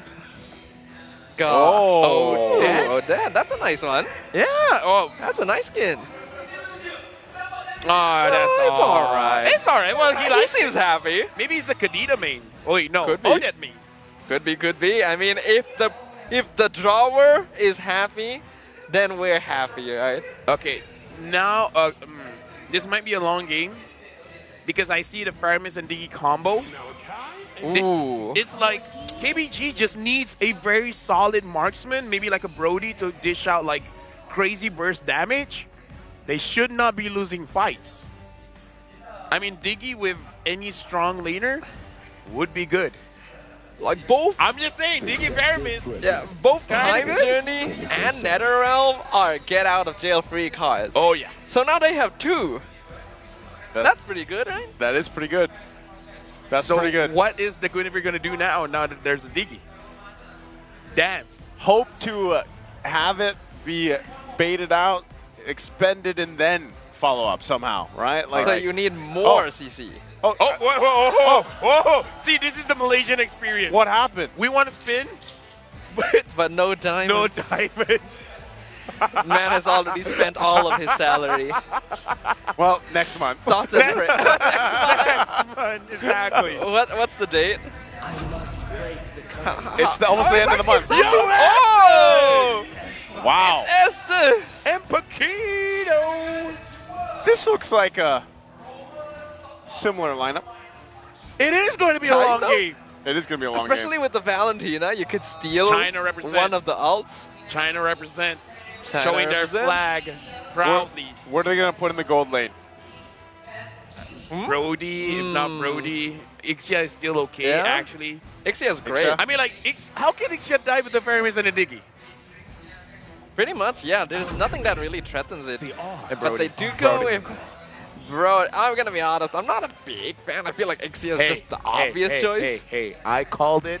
All right. He's a fan. If the analyst says that hero, it's probably good. I mean, just because it's good. Get in line. Just because it's good doesn't mean I have to be a fan of it. Hey, if you can't be a fan, be an air conditioner. Yeah. That's the mindset I have. Costs more money. I get more money. That's the mindset I have. I'm also be cooler. an air conditioner. Yes. Be an air conditioner. When everyone else is a fan, be an air conditioner. You're cooler that I'm way. just going to stay a building. You want to be a building? No, I'm just going to Or would you like building. to be a heater so you can No, be hot? I'm just a building. I'm going to be paint, so I'll be all over you. Wait, what? No, wait. No, not like that, no. You sure? This is what happens when you don't think before you speak. Are you on the inside or the outside of the building? Dude. Come on, dude. That's a Staffa thing to say. That's a Staffa thing to say. That's a Staffa thing to say. Why don't you just introduce this into the game? All right, I'll do just that. Let's jump into the land of Dawn for game number 2. We got Team Lil Gun up against Keep Best Gaming. And against all odds, the Chinese representatives are one game up. Will they be able to turn this into a clean sweep? We'll find out. Yeah, right now, looks like Aizen and CU. Aizen is winning the lane so far. CU not really trying to contest too much. And this is why I'm thinking of the Brody, just because the Brody is a lane bully. Same with a Diggy. So try to push your advantage there. Yeah, that is very annoying. There was a time when there's like this Diggy-Bruno combination in the gold lane and you basically could never win against it. Brody a little less oppressive, but not by much. So it's still going to be pretty difficult. But at least Bevex has the walking hospital, you know, so... To be honest, I don't know how much is going to happen in the gold lane. Hospital is a building. It is true. Is it covered in paint? Yes. It is. That's good. What color is the paint? Gray. I'm not sure. I'm colorblind. All right. Yeah. Same. Okay. Same. That's good to know. So For Naruto, there's a lot of agility on the side of Team Lilgun. They're going to be trying to move around the map a little bit better. Only one Wilderness Blessing though, so that is kind of interesting. Looks like they're gearing up for more fighting with the tenacity. For now, a lot of pressure down here. 4 members. Wow, this is pressure. There's a response though from KBG already. They're gonna go ahead and get some gold here for Lil Gun, but they're gonna be in trouble. ZXora will go down. First blood going in the hands of Godyang. That is basically the last thing you want to happen. The fact that Zexora is taken out here and the turtle just came up. Yes, he'll respawn in time, but that's gonna give some advantage. Keep Best still pushing it too. That's also the other advantage that I didn't talk about, is that the Brody can kind of stop a single engage tool. So if one person comes in, he can stop that one person.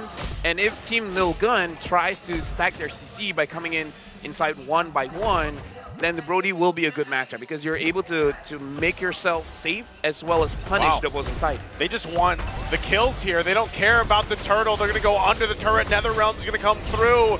They might have made a mistake here. They have to back off. And they give it up. Still going to be putting the pressure. They get the Times Journey out as well. Bebex on the hunt. Total Heart Memory. But it's not enough. Ethan's still going to be up. Forbid gets the next kill.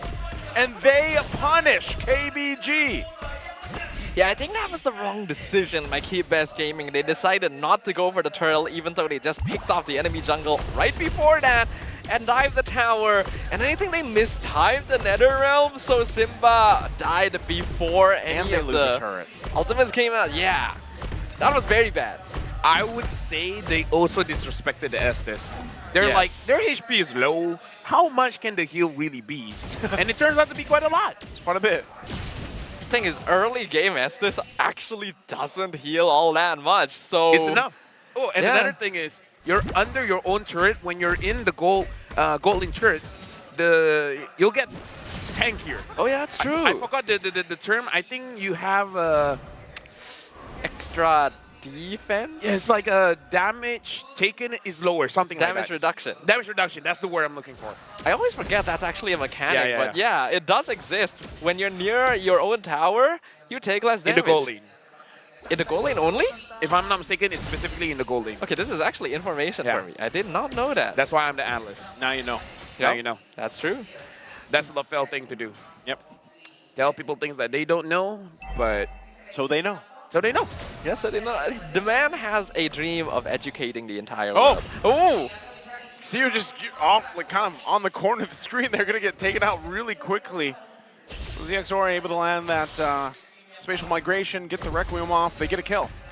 Right now, Keep Best Gaming, their idea for re-winning this game is to basically have a good time at the goal lane. It's not happening right now. Bebex on this Bruno seems more eager to go in front rather than playing the Ixia where his positioning is a little bit off. Man, they want to find again Simba here. Forces out the heals. Blessing of the Moon, Goddess of Praiser's Wrath, and the NetherRealm expended as well. Meanwhile, Turtle again freely secured for Team Lil Gun. Zexor right now securing the Turtle. This is more of what Team Lil Gun has been showing throughout the tournament, no? Like getting good trades in the early and the mid game. Yeah, this definitely feels closer to what we've grown to expect from this team. It's a little less aggressive than before, but more disciplined, which is exactly what you want to see from the team so far. And the fact that Zexora is able to get the first 2 turtles, even though he was the first blood of the game, shows that Keep Best hasn't really been able to push that advantage. Right now, Aizen is pushing. sees him. Yeah, but it looks like he doesn't care. Gonna try to fight this out, using that final slash already, but the damage has been done to that turret. Meanwhile, on the top side, they can jump in. They get the Times Journey out. Forbid there as well has his own NetherRealm. He's going to have to use it, and the damage is too much. Tides and LMU go down. Simba too late for this fight. There's not too much you can do about that. Blessing of the Moon Goddess and NetherRealm when they don't have... Actually, did they have their cooldowns? I feel like I didn't really see the Time Journey out. Yeah, but either way, it's a good composition here because one of the things about Guinevere is that when you engage, you could be put in a bad position unless you instantly get out. But Forbid gets another kill. I'm just saying, this Estes is really completing the entire lineup, making it so that nothing really looks like a mistake. The fact that Forbid can take the NetherRealm just adds layers to that. So, I don't know, Team Little Gun, after all of this Estes is working really well. Yeah, considering this is a team that seems to want to take it a little bit slower against Keep Best Gaming and figure out the best method of approach. If you can just heal up any damage you take during that time and walk in fully healthy, that sounds like a pretty good deal to me. And the conceal already going to be used, spotted out by Forbid. If you guys notice, this is a much different pace from Team Little Gun for this second game. I mean, judging by their pace, they could end below 50 minutes. They're going to try for it, fighting under the tier 1. They take quite a bit of damage themselves. Into the back line they go. Time's Journey going to be used as well. Still fighting it out. Torn apart. Memory expended. They get their own NetherRealm plus the heal. Appraiser's Wrath can't find anybody. Forbid still hunted for kills. And it's just like that. Nobody falls. Turtle up though. Team Little Gun go ahead and get the turret and probably claim this turtle as they have for most of the series. Yeah, I feel like that's definitely more impressive for Keep Best compared to Little Gun though. Having that Estes and 5 members in the mid lane, I feel like they definitely had the resources to get a kill. So it's good that Keep Best were able to maintain a good defensive positioning, only trading a couple of towers at this stage, considering the difference in the net worth. But the longer this goes, the easier it's going to be for Team Lil Gun. Bebex 3-0-2 already on this Bruno, and we know how scary the hero becomes in that late game. Right now, it's all about Keep Best Gaming. How do they survive the onslaught coming in from Team Lil Gun? Because the damage coming in from the Brody is good, but it's single target only. So they kind of have to kill one person at a time. The only way that I can see Keep Best Gaming to be able to dish this out, if somehow CU can get to the back line and slow down Bebex a little bit, giving time for Guardian to just kill members one at a time. But the fact that if Forbid gets the NetherRealm, as well as Ethan is there to heal the team back up, that entire strategy kind of falls out the window. It's not going to help the team, so I don't know. Conceal going to be used. They want Forbid here. He's got his own Times Journey, so he gets out just fine. Torn apart memory used too. It looks like they're going to crash down on them. Team Little Gun on the hunt. Not sure if they can find anything, but you saw that. Even when you were talking about breaking that down, LaFell, Ganyang's down nearly 2,000 gold from Bebex. I also note that his build is kind of interesting. He went Sea Halberd Malefic Aurora, so no like Heptaseas or Hunter Strike or whatever. Like, does that work? I don't know. At this point, I kind of feel like he needs at least a... If he's greedy, even the Blade of Despair is fine. But that is a little bit too greedy when you're at this point of the game. See if they can just keep it together. Again, under 10 minutes going. Final Slash going to be committed. Time's Journey also. Lord still going to be worked on. They're holding it together, trying to keep it at bay. Lord finally goes down. Team Little Gun might still look for base turrets if they can find them. Right now, they're happy with what they've got.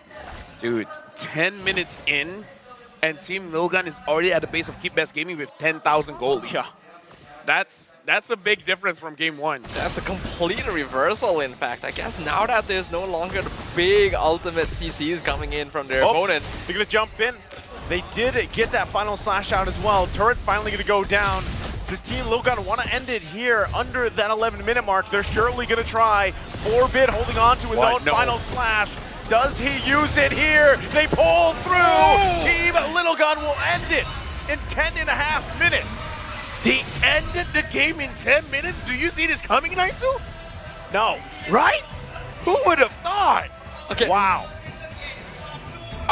2 times is weird, 3 times is stranger. At the 4th time, is Team Lil Gun using game 1 to experiment against their opponents?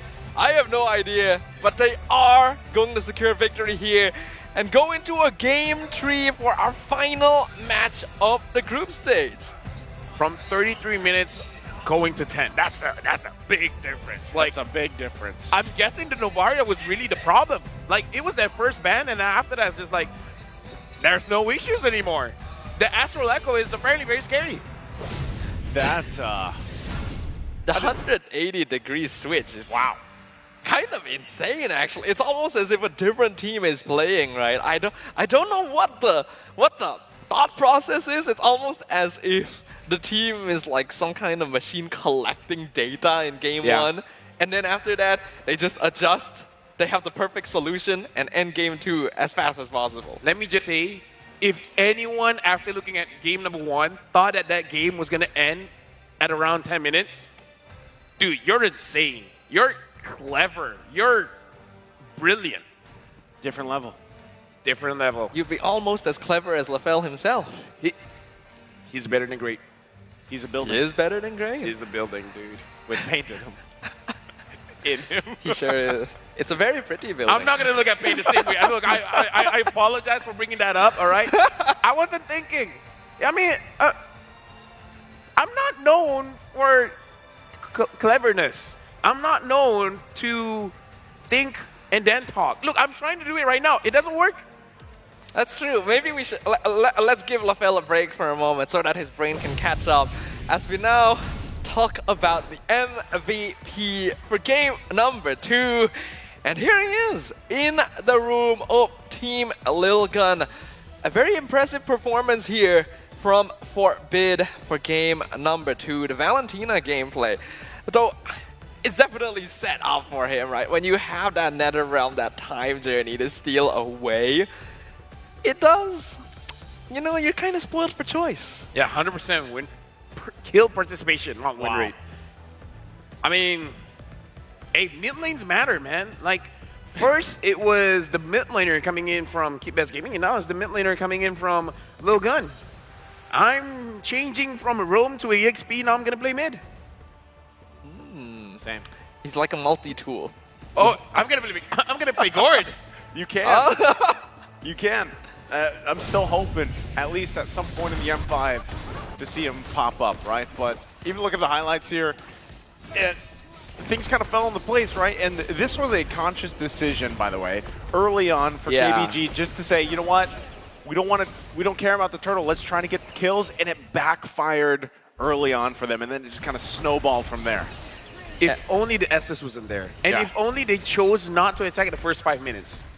Yeah, probably not the best idea, but it's true. If Ethan had been on literally any other hero, they definitely would have been able to walk out with at least 1 kill in exchange for Simba in that situation. But the fact that they were able to just top up their HP meant that Keep Best already lost a lot of the lead they got from a very effective first blood. After that, Team Lil Gun just put the pedal to the metal, never stopped running, and rushed the game in one of the fastest we've seen. Oh yeah, definitely one of the fastest we've seen. And I would say this is one of those things where I kind of feel like you win because of the draft. Like, they have answers to any kind of situation, so they have a lot in their utility kit. That is true.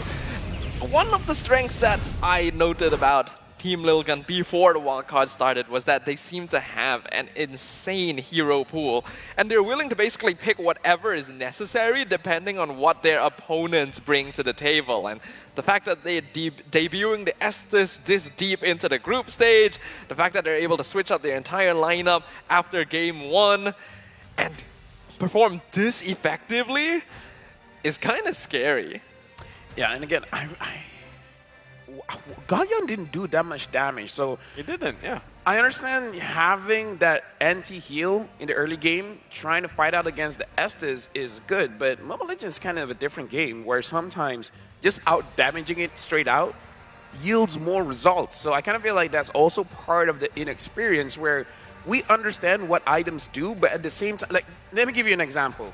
People have tested it out, and it does turn out that in certain situations, the blade armor is better than the Dominance Ice when it comes to a very sustain-heavy kind of composition, just because the return damage deals more damage to the opponents than trying to cut their healing in half. So this is one of those things that after experimentation, as well as after application, you kind of have a good root of understanding of how everything works. So this is just one of those situations that perhaps he's not used to fighting in this matchup, that he doesn't know the right itemization to use. Itemization is a very tricky topic. There's a lot of depth to it, and while you could have a understanding of it after a little while, there's just such a high skill ceiling in understanding the specific interactions between different items. That's why I personally don't think about it and just grab pro builds whenever I play the game as well.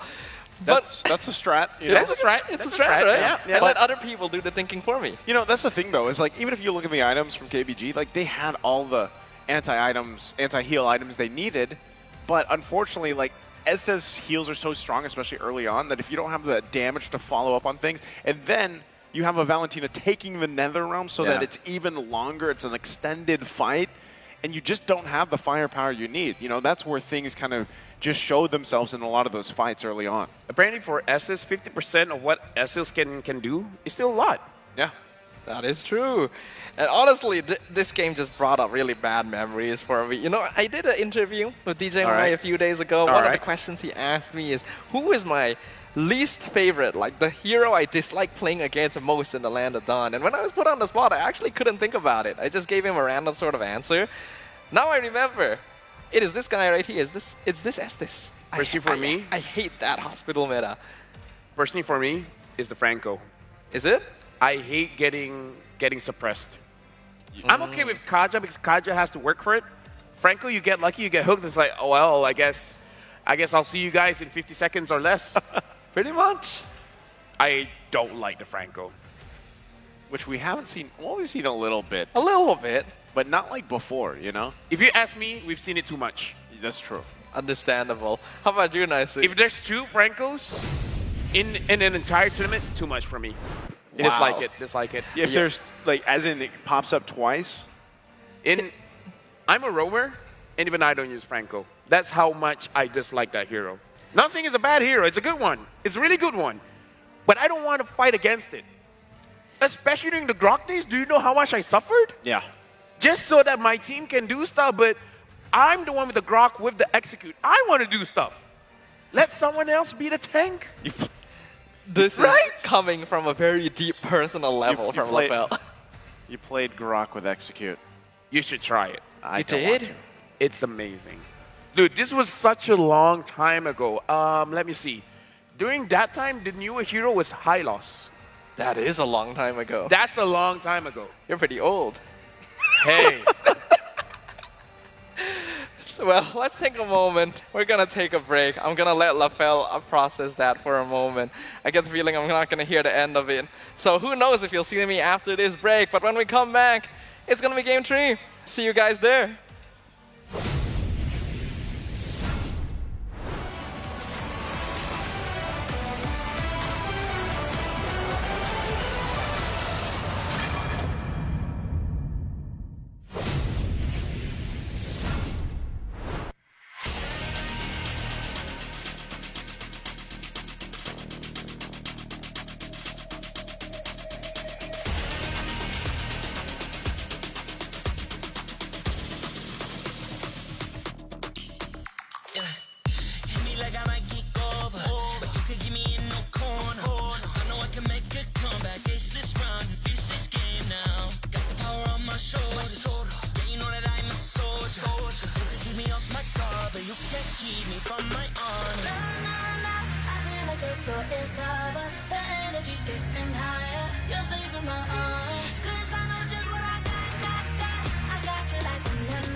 Can't get it great, I'm better than great. I play my role, I'll be kinda great.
shoulders. Yeah, you know that I'm a soldier. You can keep me off my guard, but you can't keep me from my honor. Nah, nah, nah, I feel like the floor is lava. The energy's getting higher. You're saving my arms. 'Cause I know just what I got.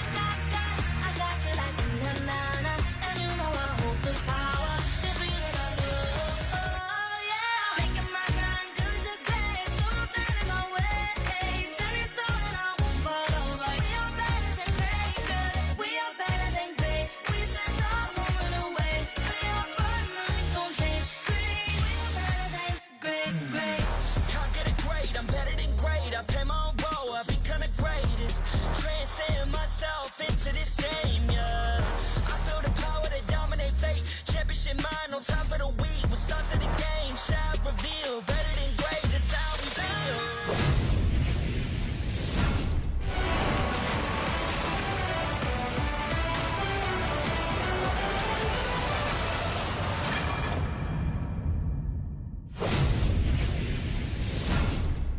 Ladies and gentlemen, the M5 wildcard returns once again for our final, not just match, but game of the group stage. We're going into game 3 between Mongolia's Team Lilgan and China's Keep Best Gaming. And thank you very much for joining us for the end of the night. My name is Stafa, alongside Lafel once again, as well as Naisu, to bring you all of the action. You're looking very intense there, Lafel. I'm not just LaFell right now. Oh? This is the last game of the wildcard group stage. Now, I'm serious Bell. You're what?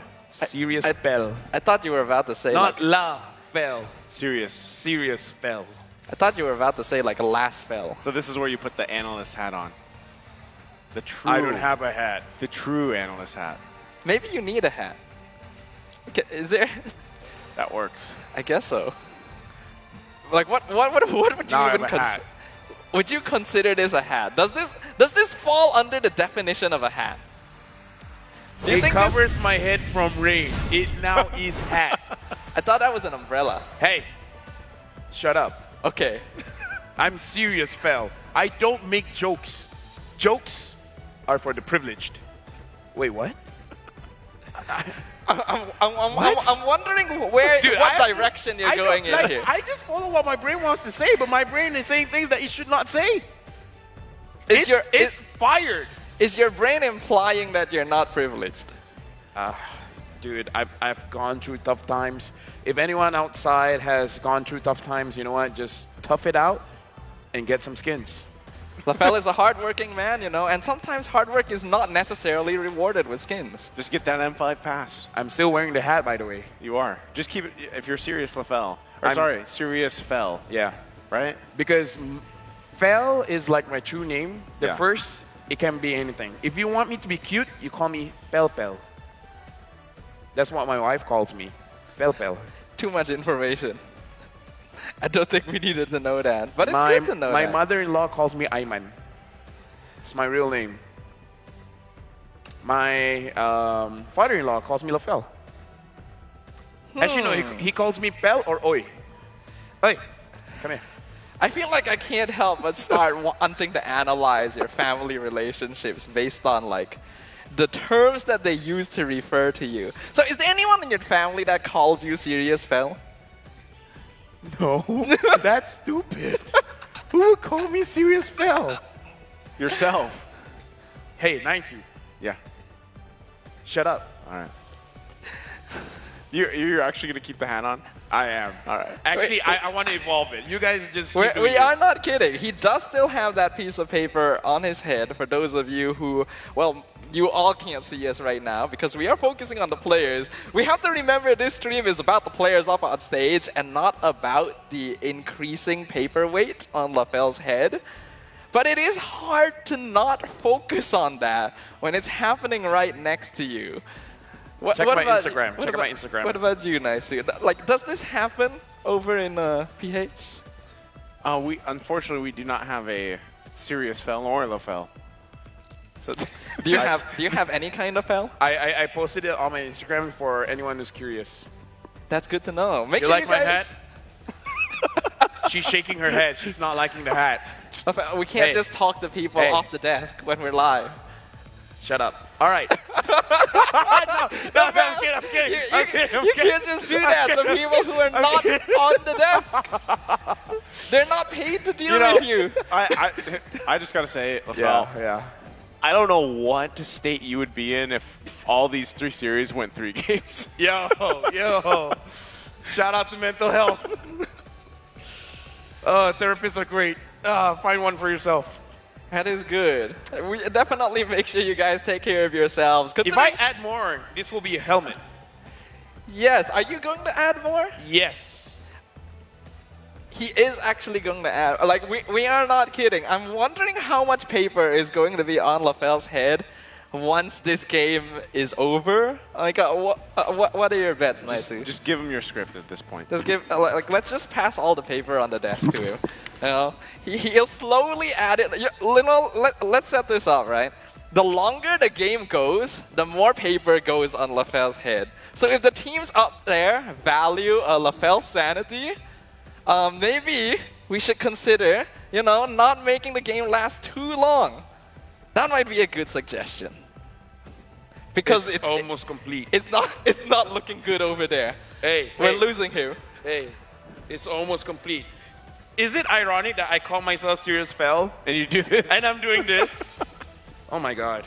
Maybe this is what serious means. I don't have enough paper. It's literally all over there. It's not long enough. Maybe, well... Alright, this works. I can't even focus anymore. Hey, you don't have to focus to do your job. Just real quick, could we get the camera back on Lafel? I don't know if that's possible. Lafel, I don't know if we can do that. I'm just gonna listen to you, Lafel. Real quick, just for a moment, get the camera back on Lafel, because you guys have to see what we're working with right now, Oh, look at that. They'd rather see this. Yeah. That's probably better to look at. Maybe we don't have to subject our audience. We have people coming here with the RG phones to take a picture of me. There is actually someone who has walked over to take a picture of the current state of Lafel. Another one's coming. It's alright. It's cool.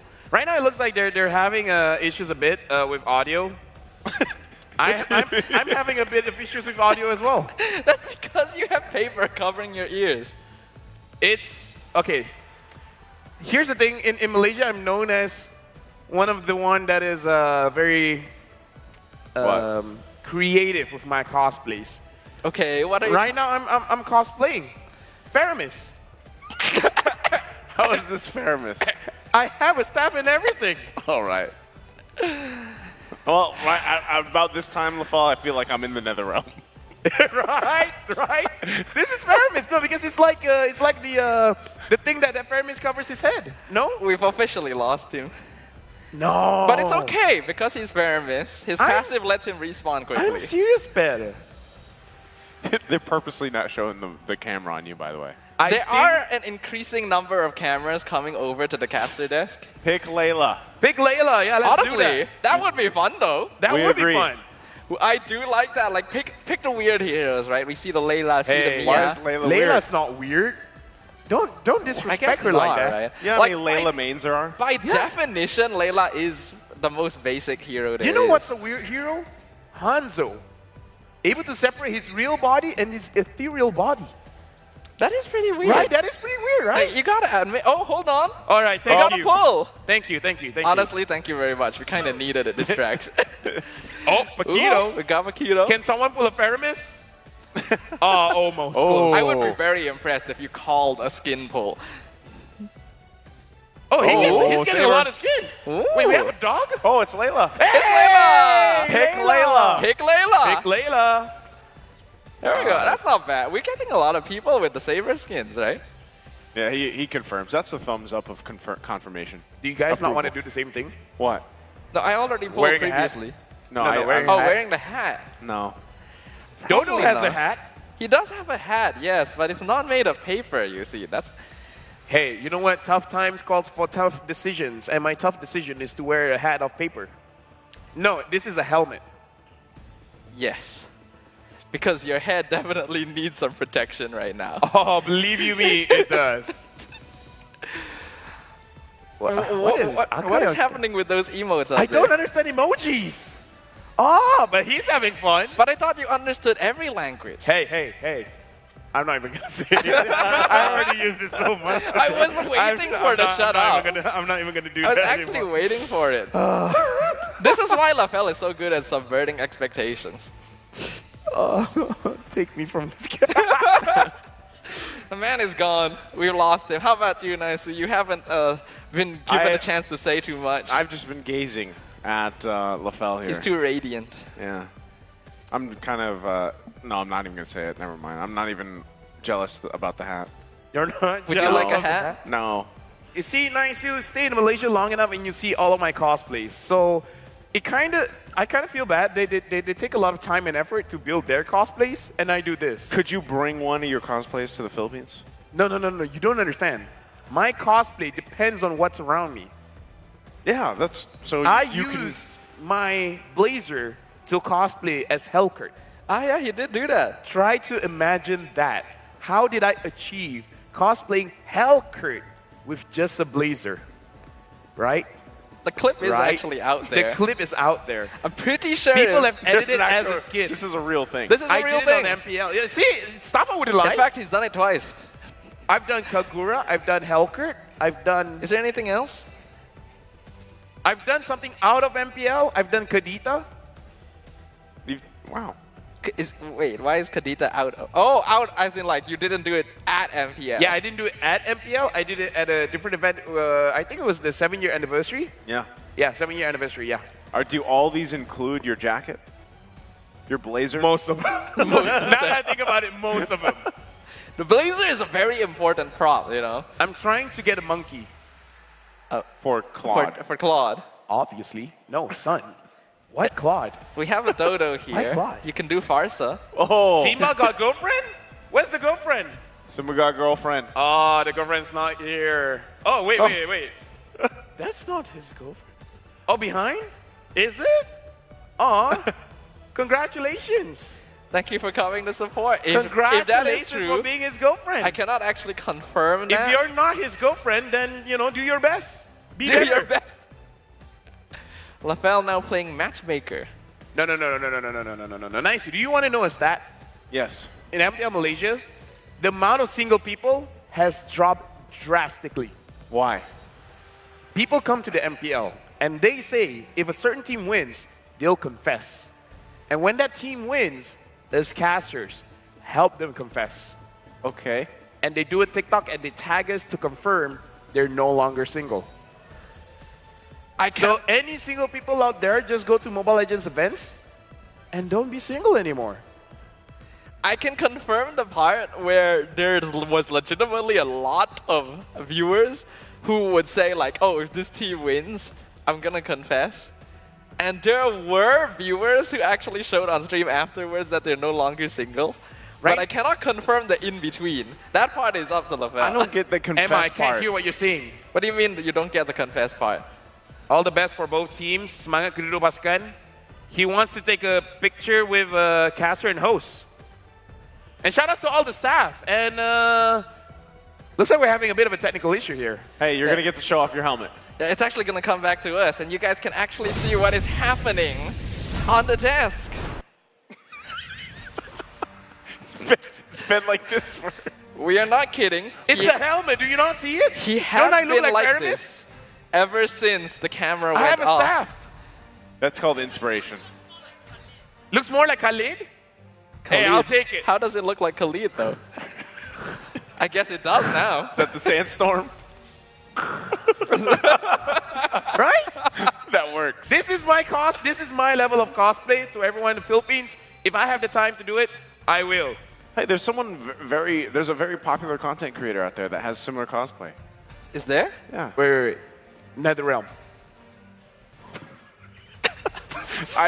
And now we're protected. We got that extra health now, guys. Thank you, LaFell. It just looks like I'm being bandaged. No? Yeah, it does, actually. Close up. I need to see myself. Are you going to use the stream as a mirror right now? Yeah. Are you actually going to cast this way, though, for the last game? It looks like I'm just having hair. Oh, this is.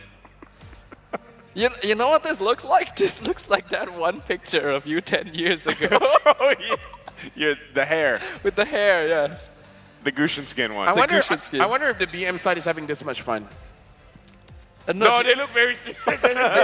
do you think they know what's happening? Oh wait, they do. Yeah, they know. They're very confused. I need to entertain myself, you know? What did he say? Boppy Boppy Boo? Do you want to cosplay? Is that what he said? I can do Boppy Boppy Boo. No? Right? Salma? You're part of the cosplay now. Like, be this on your head and just keep roaming around. I can't do this anymore. Goodbye, everyone. Can we go to a break? I'm about to lose all my lives right now. Yep. Oh wait, I'm good. NetherRealm, I'm fine. Yeah. We're okay. We're okay, guys. Are you okay, Naisu? I'm very sorry, by the way, guys. Like, this it's been a long day for me. I've been here since 7 a.m. It's been a while. It's been a while. Everyone pray for LaFell. Yeah. Give him your energy, you know. We need that. We need the. You know what's funny? I'm keeping the helmet, by the way. What's funny? You know what's funny? It's because in the first, was it the second series? You expended all your energy. Remember how you started? What? Remember yes. Remember how you started that series? I kept all my energy, by the way, in case anyone. Yeah. This is the script. This is our script. He did. He actually did. And then he screamed about goal at the end. Yeah. I regretted that. Yeah, I think we just like used all of the LaFell battery. Does anyone out there have spare batteries? Anyone in the audience have spare LaFell batteries? My head looks bigger this way, no? It does, yeah. Yeah, my head looks there you go. Obnoxiously bigger. What about this side? It doesn't look like anyone has LaFell batteries. We're gonna have to go look for some LaFell batteries, everyone. So we need to take a break real quick to make sure that the man is okay by the time we come back. Because the longer this goes on, the more I'm worried about my own well-being. So you know, we'll go on a short break and we'll see you guys right after this.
If we stand tall and believe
like I might kick over, but you could give me in no corner. I know I can make a comeback, ace this round and finish this game now. Got the power on my shoulders. Yeah, you know that I'm a soldier.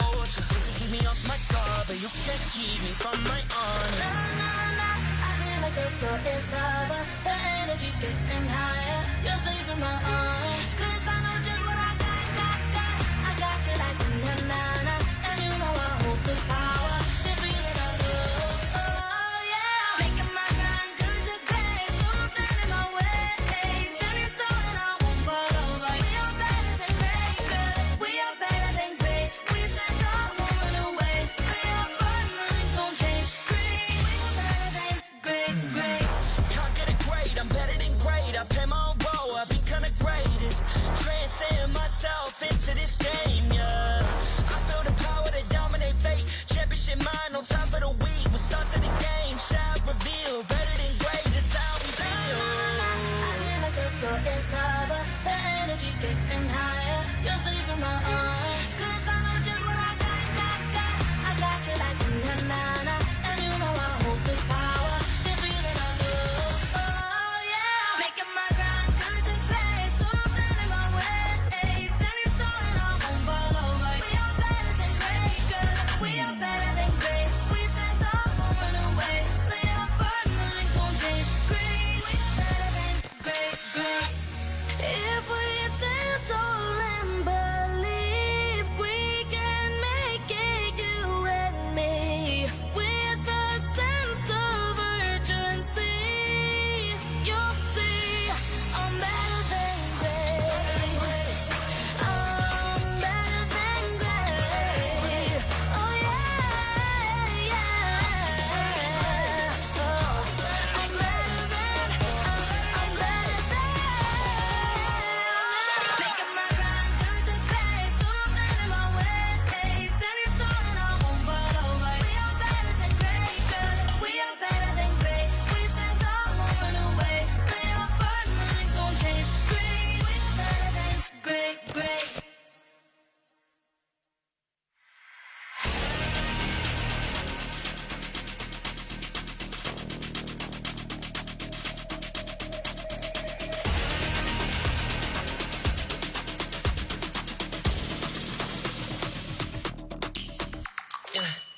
Hit me like I might kick over, but you could give me in no corner. I know I can make a comeback, ace this round and finish this game now. Got the power on my shoulders. Yeah, you know that I'm a soldier.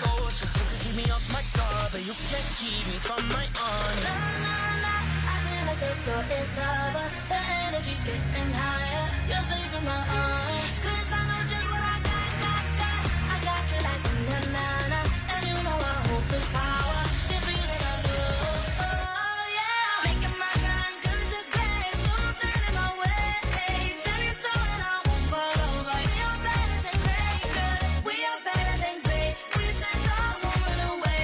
Lay our first, nothing gon' change. Great, we are better than great. Can't get it great, I'm better than great. I play my own role, I be kinda greatest. Transcend myself into this game, yeah.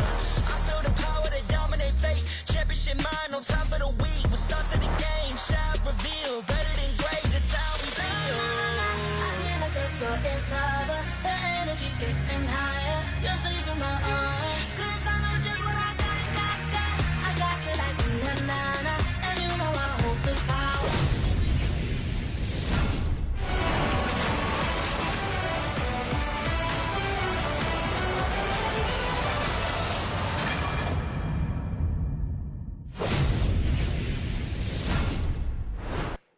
Ladies and gentlemen, thank you very much for being patient with us. Welcome back to the wild stage. Wild stage. Welcome back to the wild card stage. We got Lorfel next to us. Can you please take this seriously? I'm sorry. We got a job to do. I'm sorry, Lorfel. It's okay. I cannot help but be blinded by the radiant beauty next to me. And your pretty eyes. And Lorfel. Welcome you back. can't see what I did, but you know what I did. Take your job seriously, please. Yeah, I'm sorry. We're working. You're right. The You're bosses right. are watching. You're absolutely right. I am messing This up is our so script. bad. I'm gonna lose my job after this. But we're gonna go into game number 3. I can't work with people like this. I know, right? I only work with professionals. you gotta be careful your eyes, man. I am a little bit worried about your vision. If you're so worried about my eyes, then... Oh, okay. You know what? That's actually better. Oh? Wait, what? That is actually better. I take offense to that. That's better now. I take offense to that. I don't hear anything. Do you hear something? Now I hear the mic. I take offense to that. There you go. Shut up. Okay, going into game 3. We got Team Lilga up against Keep Best Gaming for our final game of the group stages here in the M5 World Championships wild card. And thank you again, once again, everyone, for being patient with us as we resolve all the issues to make sure that the players are able to play at full potential. Once again, my name is Stafa, along here with Naisu. And are you still Lorfile? We gotta talk about the draft. The draft is gonna be very serious for this game because win or lose depends on the entire composition.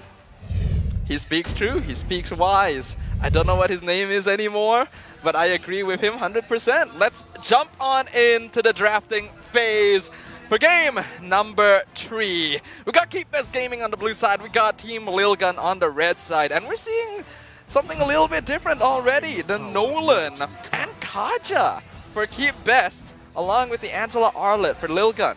Naisu and Stafa, you guys have worked with the other casters. How's the experience working with someone else? I'm just gonna say, man, you know, when we came in today, I was like, man, after all these years, we finally get to share our desks together, and I hope it happens again. I personally rate Sirius Fell as my favorite. Really? Yeah, Lorfell is my least favorite because he was kind of rude. Oh, and then well, Lorfell yeah. is somewhere in the middle. I'm a middle. Wait, no. You are a middle. At least you're not a top or bottom, right? You're a sandwich. Oh, that is pretty delicious. I'm not even gonna say what you guys think I'm gonna say. Right now, looking at the draft here, they actually got Nolan. Yeah, Nolan. Yeah. But Nolan is one of those heroes where it can be really good and really bad very, very fast. Because Nolan has very good early game, but if what's his name? The guy that jumps around whenever someone else dashes. Phoveus. If Phoveus gets picked up, then there's a way to fight against this Nolan. And if Nolan doesn't have a good early game, he's not gonna have a good game in general. That is true. Phoveus is still open as well, and we have to note that Team Lilgun will have first pick once the bans conclude. So Keep Best Gaming are gonna need to keep an eye on that. For now, with the ban on Yu Zong, do you think this will be a EXP Arlet instead? Could be. But the fact, too, that Lilgun has the Valentina now and the Angela, which it's a combination we talked about before, you know, earlier on today even. This could be already a strong start for them for the first 3 picks. But even for KVG, I like the fact that they decided to go with the Kaja. The Kaja pick going to be effective here, but I do kind of wonder what exactly they picked it up for, right? Normally, you would see like a really... Oh? There's burst on the Nolan as well as the Brody. So I kind of feel like they're trying to force some engages on the side lane. So less of a direct counter to a pick. It's more of a general setup. It's a proactive kind of Kaja. Okay, I feel like we haven't seen that in a while. It's kind of refreshing. Yeah, we basically see the same combo with Kaja and Carry, where the win condition is to make sure one lane is empty, and then having 3 people on the board, and then the Kaja as well as the Carry trying to push that one lane, and you can basically burst down anyone. Yeah, it would force them to have to send more than one person to actually have to defend it. So you will win Lord or you'll end the game. Pretty good, pretty good. It's Brody this time instead of Carry, but that honestly still works pretty well. Yep. And we'll see whether or not Keep Best Gaming can go with that. But now with the potential Angela Baxia combination, could this mess with Nolan's ability to start getting snowballs early? Okay, if they have the Kaja to land the Divine Judgment on who he needs to, and then you can snowball the Nolan, then that can get scary, right? I mean, that's something there. Wow, interesting. Farsa. By the way, debut pick for the Farsa. Wow. That's interesting because at one point Farsa was, dominating the mid lane, and now she's just I should have just cosplayed the Farsa. Yeah. I was already Yeah. covering my eyes. You can just say that you were cosplaying Farsa. What? Oh yeah, I was. It's just that Farsa has a longer face. I was cosplaying Farsa. It's just her face is like really long. She has small paper. Okay. I see what you mean. So like, yeah, that was your best attempt, because of like I tried my best. Physical limitations. Exactly. Technically, an actual Farsa cosplay. My problem here is I'm worried even if the Kaja can catch anyone, the damage won't be enough. Unless it's the Angela or the Valentina. But even at that, the Boxer can just roll in and then stun you and make your engage not worthwhile. So it's kind of like I see the idea, but honestly, Lilgan has a lot of ways to deal with it. Yeah, especially now that they have the 1-1 as well. Yes, it's kind of weak to the Kaja pick, but against everything else, we're going to be very difficult for Keep Best Gaming to actually keep this gold laner in check here. So I think it's a pretty smart way to finish things off before we head on into the Land of Dawn. Nice final thoughts. Whose draft do you like more? Oh, man. I like what KBG's trying to do here. I think there's a huge snowball potential in it anytime we see a Nolan, but honestly, I think they're going to have a lot to deal with across from him, especially now that you have an Angela and then the Valentina. Once again, that combination is quite deadly. What KBG doesn't want is if Lil Gun just guns it straight to their jungle. And that is something that they are traditionally known to do. So we'll figure out whether or not Keep Best Gaming can keep the ball rolling and secure a victory here in their final match of the wildcard group stages. Or if Team Lilgun, they'll do it again with the reverse sweep. Welcome back to the Land of Dawn for the last time for the wildcard group stages, ladies and gentlemen. Let's hope we have an exciting game to close things off today. Right now we can see that it looks like Lilgun, they're not going to go inside the jungle of KBG. So Simba can farm up pretty well. But again, this composition has a lot of pickoffs. And when it comes to pickoffs, you have to choose the right targets. Because, again, there's a lot of targets that you don't want to hit. You don't want to hit Isa. You don't want to hit Zexora. If you can get... Honestly, at this point, Ethan is probably the best. At this point, yes. Slowing down the level 4. But I think once you're able to get some farm... Oh, already, though. Simba going to take quite a bit. This is the... I guess you could say, in a way, it's a downside of any of these heroes that kind of fit that role where Nolan is, right? You are quite squishy, and you have to rely on being able to follow up from your roam. And that's what I'm saying. Like, the way we've seen Tides play throughout the course of, just the group stage alone, sometimes he's had a hard time, just like now, actually. Gonna flicker her out. We'll be able to survive for now. Now Simba looking for his own kill. Ethan quite low. He gets it. Fracture there as well. They get the first blood, but he goes down next. Yeah, I don't think that's worth it, though. Yeah. You're trading the jungle for the roam. That's just not a good sign at any point, considering that the turtle's coming up pretty soon, too. When I was saying focus on Ethan, that's not what I thought how it looked like. That's what he went for. That's what he went for, but, it's like... Your instructions were not specific enough. Yeah. It's nice being as an analyst today. I nailed a lot correct, but not the way I thought it would look. It's basically like getting your wishes granted by a genie. Exactly. Yeah. Perfect analogy. Analogy, correct? Yeah. Analogy. Metaphor? Yeah, I think analogy, metaphor. Actually, I've always wondered what the difference between those two words is. For now, though, Ethan in trouble again. Oh, Ethan gonna get hunted down here. Simba, but will not be able to get it unless LMU can do something about it. Gonna be able to land that, gets the stun off as well. Still, Simba goes in. They trade the objective, though. We saw this from the previous game. So they're on the hunt for these kills, but again, I'd love to see them contest for the objectives. Final Slash going to be used. Aizen, fancy footwork. Meanwhile, they get the flicker out. That's the heart guard, too, for Forbid from Ethan, but it looks like they're just going to call it off. My question is, because I've been saying a lot of things that Keep Best Gaming have been doing, can I go to China? I don't see why not. Do I have a China brain? I am not going to answer that. All right, fair enough. For now, Simba in trouble. I think Simba might have to go and rely on the team here. ZX Aura going to be in trouble. Now Simba getting really close there. Ethan was there to help him out with the waves, but no one goes down. And that looked like it could be a bit greedy of Simba for a moment. Yes, you got the catch, but your health is so low. No reason for you to stick around. Almost got punished for it, but he's still okay for now. Keybest Gaming still maintaining an okay foothold in the game.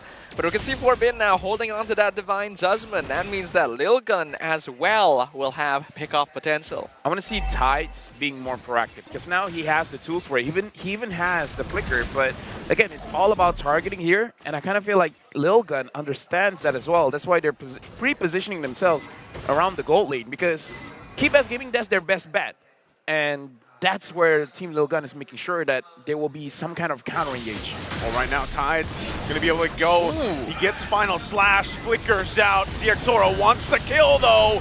And Aizen goes in, but ZXORA gets that one. They're happy with it. They know the turtle's up in just a bit. So we'll see how the positioning goes. Meanwhile, see you working on that bottom lane. He's able to get a bit of gold shield down there. ZXORA now in trouble again, but here comes the hard guard. And that's the combo we were talking about, right? The Angela Baxia, so hard to break through the defenses of such a combo. Engia? Engia? You're trying to combine Boxala? Boxala? That sounds weird enough to be a thing. It's the Boxala combo. I guess it's not bad.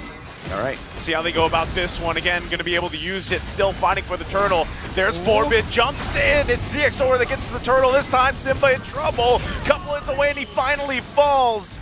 And they back off from that. Team Little Gun, again with the objectives. Here's the thing, I don't see Nolan as a... Oh, Bebex finds Godyang. Yeah, Bebex going to try to get that crossbow tang off. He's almost there, he's got it. Gets the kill as well. Doesn't need the team even there. Yeah, Godyang actually flickered and let Bebex hit that final weakness point there. So that was a big mistake. Yes, you want to flicker back into the safety of your tower, but you also got to make sure about angles when you're facing a hero like a Wan. That's the inexperience rearing its ugly head once again to Keybest Gaming. Right now, Keybest Gaming, and this Nolan is not working out so well, and his Baxia is doing what it's supposed to do, going inside the jungle and trying to have a big... his heart just goes back in. Yeah, still going to be fighting it out. Not sure if he's going to be able to get that kill. Looks like he backed away enough, but he did lose the purple buff. That purple buff going to be very important for Nolan. Tides. Not sure if they're going to pull this one. He goes in with his own Divine Judgment. Tides will be the one to fall. Do they still want to find it out? It looks like they do. Bebek's going to get stunned. Gets the crossbow tag off in time. LMU going to be the one in trouble. Feathered Airstrike comes down, but Bebek's just fine. And Forbid finishes off LMU as well. Literally the exact moment the projectiles of the torn apart memory would have collided. The crossbow attack came out. Oh, Aizen jumping in with a flicker. Gets Simba and flexes on him too. Yeah. Yeah. Yeah. Either way, it's not sure what's going on now. Okay. Did you lose? Yeah, I couldn't hear what you guys were saying, but either way, it's right now, Team Lil Gun, they have a substantial lead, 4,000 goal lead, in fact. And now Team Lil Gun, they're already in prime position to kind of let the map shape however they want it to look like. Because Keybest Gaming, when you have a Kaja, you want map control because you want the advantages of those bushes because you can surprise opponents. But if you don't have control, then it's going to be hard to surprise. And as I say that. Yeah, they're going to go ahead and Divine Judgment. Aizen, he uses the final slash. Simba fell though. So with that, still in the bottom lane, they're going to put the pressure there. Another objective secured here at the hands of ZXORA. And right now, it just looks like KBG can't do anything anywhere across the map.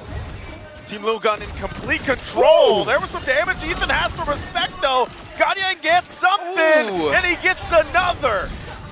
Finally able to get some punishment in the direction of Team Lil Gun here.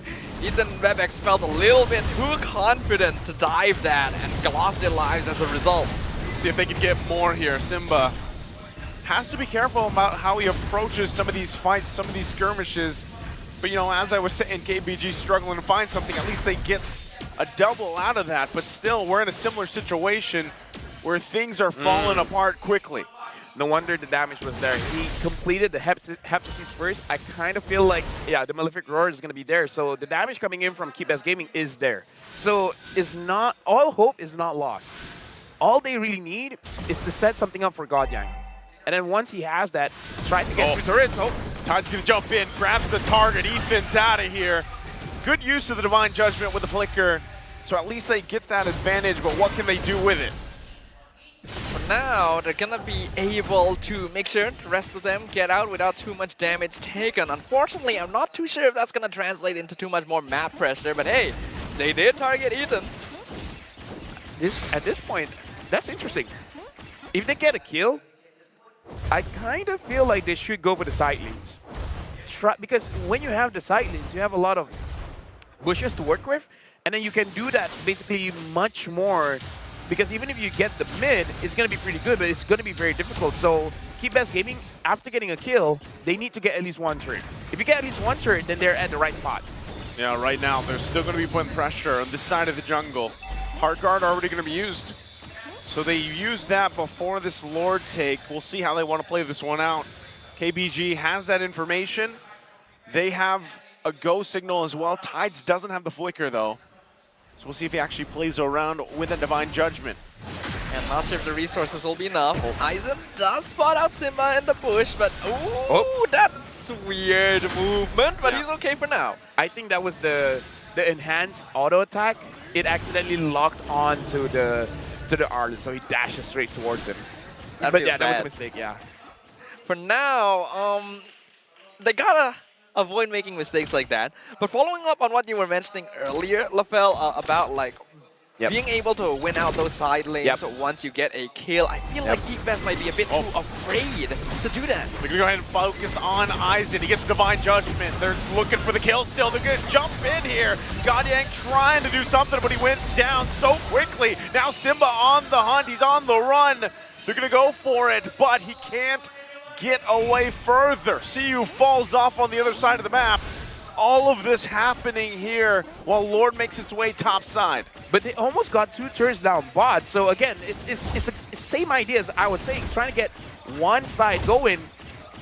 If they could push this a little bit more, they could have gotten that.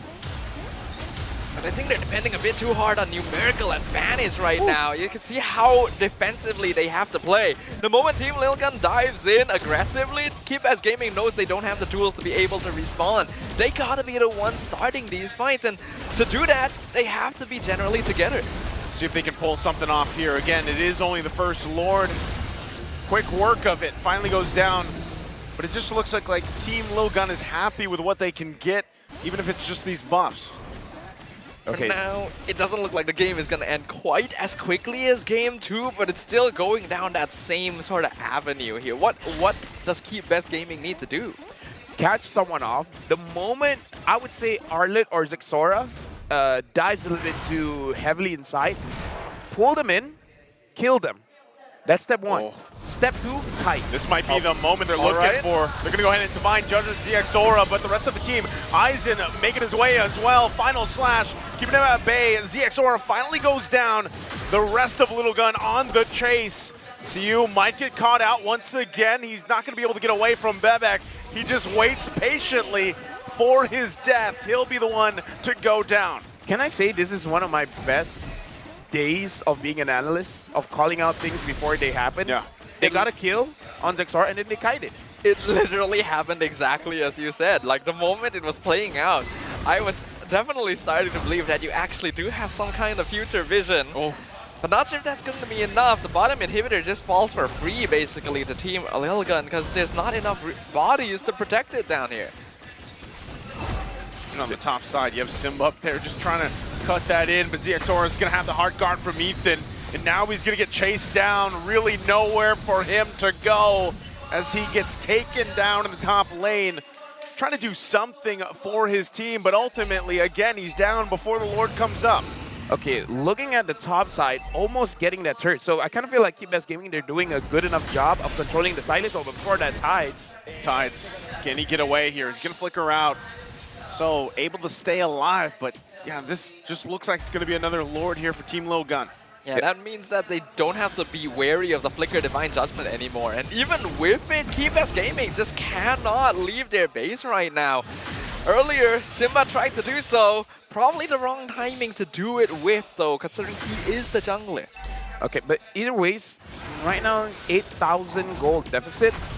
Here's the thing that we haven't seen a lot, which is Farsa. Farsa should be able to clear the minions pretty steadily. Well, that was weird. Interesting flicker from forward mid. Might have wanted to try something there, but or he just did he just change his mind mid flicker? Could have, but we'll just ignore it for now because Lord is making its way down the bottom. It's up to KBG to do something. There's the final slash, and CU made quick work of. In the backside they go. Eisen keeping him at bay. Hard guard on Bebex, and he's just unleashing with a crossbow of Tang. Into the base he goes. Still working on it, and that's going to be it. Team Lil Gun will win the series. In a flashy style, our representatives from Mongolia are able to secure the reverse sweep again and secure their position as the #1 team in Group B. Keep Best Gaming, they've done their best. They've shown us the potential of China, a brand new team with very little experience. Who knows where time will take them? But for now, Team Lil Gun moves on to the crossover matches. They were able to win one game. That's true. It's either Keep Best Gaming was able to push Lil Gun, or it's just a Lil Gun thing. Lose the first game, win the rest. Yeah, again, I almost caught it, but that was around, what, the 14, 15-minute mark? So another relatively quick game here. Not as fast as game 2, but still very clean, very calculated. This is very much turning out to be a Lil Gun thing. You lose that game 1, you gather the information, you adjust, you do exactly what's needed. It's freaky, it's terrifying, but it's effective. So let's just throw it up onto the stage with our host to interview the winning team. All right, so Lil Gun just won the last match for today. All right, so congratulations, guys. First of all, you guys will be advancing further to our crossover match tomorrow. How are you guys feeling? Yeah, we feel really good. You guys feel really amazing. All right, so tomorrow you guys will be meeting Nightmare Esports, am I right? Yeah. How ready are you to actually meet Nightmare Esports? Because Nightmare Esports gave out a really, really good game and a really, really good fight this wildcard stage. Yeah, I saw them and we will prepare so good for the tomorrow's match. Yeah. Okay, so you guys are feeling amazing right now. You guys are feeling good for tomorrow's match. Okay, I want to ask, this entire wild card, Lil Gun tend to do a lot of reverse sweeps. Yeah. What happens on the first game? Are you guys like not ready yet? Are you guys not fired up yet? What's happening? I don't know. It's curse. Maybe it's curse. Oh, it's a curse. Yeah, maybe. We just always lost the first game and reverse sweep. Yeah. I see. That second and third game was a really, really fast reverse sweep too, right? Yeah. Okay, so this entire wild card, which team you felt as if it was the hardest to go up against? I guess maybe Umbrella is hardest. Umbrella was the hardest? Why? Maybe their playing style is a little bit aggressive, like us, and it's just a little bit hard for us. Oh, I see. Okay, also, Ethan just broke a record here in the wild card. Ethan is the first player to achieve 100 assists in the wild card stage. So, who would you say is the MVP of Lil Gun? Today's match? Overall, in this wild card. Maybe GXR. Oh, why would you say so? He's really so good. Yeah. He's literally so good. Okay, so before I send you guys off, I know it's late and you guys just finished a 2-1 series. What do you guys want to say to your fans watching you guys and supporting Lil Gun's journey all the way in Mongolia? Thanks for everyone and thanks for believing us. Yeah, that's it.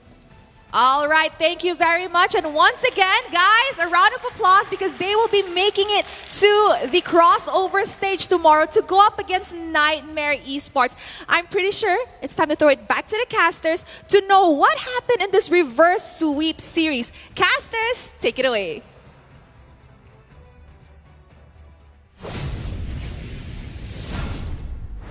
Thank you very much to Rose, and congratulations to Team Lil Gun for emerging as the top team in Group B of the M5 Wild Cards. I went into this tournament predicting that it would be Team SMG and Lil Gun going through right now. That's looking pretty good, but I probably should not speak too soon. As of now, though, we're going over to our MVP screen. It's going to be Aizen for this game, 1-0-10 on that Arlet. Yeah, and I do think, we were talking while they were doing the interview, I think it is a raccoon screaming in front of their jersey. That's really good. I want one. I want a raccoon screaming. They should sell their merch. I wonder what the backstory of that is. What if they just say they just like raccoons? I mean, it's a good enough backstory. Would you accept it, Naisu? I would. We should talk about Aizen, no? He was great. It was amazing. Okay, here's the thing. I love Arlets that know how to channel their final slash and then flicker forward. It sounds like a common thing, and it is. But yeah, I have nothing else to follow up with. I just like that. No, it's flashy. It is cool. But It's flashy, yeah. It's flashy. It looks cool, but it also works great for a lot of these lineups. It's called the final slash. If you say it fast enough, it's flashy, you know? So I think it's a pretty good combination, and it's always fun to look at. The way that it displaces people is very effective. But of course, we get to see those moments again here in the highlights brought to you by Grab Unlimited, with Team Lil Gun just very systematically dismantled Keep Best Gaming. Yeah, again, they said that they have a curse of losing the first game. I wonder how that works for a best of 5. Because that's what they're going to do. That's true. Right? Are they going to lose their first 2 games and then win the rest? Or just lose 1 and then they'll win 3? We're going to find out tomorrow. Right? Like, this is a discussion that, I mean, I know the highlights is playing, but No, this is important. This is important. If Derek Curse is losing the first game, how does it look like in the best of 5? How does it look like in the best of 7? I still stand by my theory that... So should you let Lil Gun win the first game so that you win the series? Okay, now that actually opens up a different can of worms. That's trying to counter the curse. Counter the counter the win condition. Yeah. That's their win condition. You could steal their win condition, because if you let them win the first game, then you have lost the first game, and you can reverse sweep. People usually say like, hey, isn't that throwing? No, it's not throwing. It's strategically losing first and then winning later. I don't have a name for it. I'll figure it out, right? But you guys can figure it out. You guys get what I'm talking about, right? Yeah. Naming things is hard. It's okay. It's understandable. But the highlights definitely showed how the game went. It's the boomerang. At first you throw, but then you'll get it back. Yeah. See, I'm a genius. It actually works pretty well. Just do the boomerang. All right. So Team Lil Gun are the masters of the boomerang strat now. Raccoons can use boomerangs. No. Oh. I don't think so. Do you know raccoons that can use boomerangs? I mean, I'm pretty sure Rocket Raccoon can. I guess. Does it count if it's a single, like, raccoon? I don't even know how. I guess, how do we end up on raccoons? Okay, just imagine. Because of their jersey. If Raccoon is Captain America. What? And then you just throw your shield and you get it back. All right. That's the boomerang. Okay. But you guys get the boomerang thread, right? No. Maybe I don't need. You can explain it to me later. Yeah, for now, unfortunately, there's no boomerangs in the item build. So I told you. By the way, look at the time. 13:58. You told us off screen. Yeah. Yeah. I don't even remember. I'm going to be honest. No, because it said below 14 minutes. Oh. And it's 13:58. And what did I say about the second game? That's a building. What did I say about the second game? Off screen, Yeah. 10 minutes. Naisu is the hidden analyst. He has actually been really accurate, huh? He's coming for Wolf's job. No, it's only because I work with some very great analysts. You're having a tough time describing me, really? Yeah. Is that not describing you? Are you not saying you're a great analyst? It took him a long time. That was a pause. Mm-hmm. I mean, maybe he's talking about Rashi. I don't know. You have been working with Rashi, right? Yep. Yeah. Okay, I think it's about time to start talking about the players again. It's the last match, guys, of the group stage. Let's highlight a little bit of what's happened here. Because Team Lil Gun has been fairly consistent. Yes, they lose that first game, but after that, it's just a completely different team altogether. So if they can keep up this kind of momentum, it could really catch their opponents off guard. And if they only need to lose that first game, then they will be absolute powerhouses in best of 5s and best of 7s. I would say the only problem here is really the Farsa, because there's a reason why not a lot of people are picking up the Farsa, because Farsa was really strong in a very heavy marksman meta. Right. And it's good against the 1-1, but it's not good against the Baxia, against the Valentina, and it's not good against the Arlet. So I kind of feel like there's a reason why this hero hasn't been picked, because it's not really about the distance. I mean, even Eve hasn't been picked just because a lot of heroes now are diving you. You don't have that space to really dish out the damage from a safe distance. I'm glad we're kind of out of that area where it was just Eve, Farsa, Eve, Farsa. Yeah, you know, I'm happy we're there. You still have Valentina, who, in a way, I mean, she kind of fell off a little bit, but she's obviously still very useful. But I wished still there was some more variation in mid lane. Yeah, you know, for the most part. Look at the evolution. If you do want a long-range hero, you pick up the Novaria. And look at the range of a Novaria compared to the other ranges. And in fact, Faramis is strong just because when you dive on the Faramis has a way to protect himself, and he can actually pull you towards your own team. That's true. So it's really like a composition that rewards diving. So that's why Faramis is looking strong. Novaria is looking strong just because you can avoid. Farsa and Eve can't do the same thing.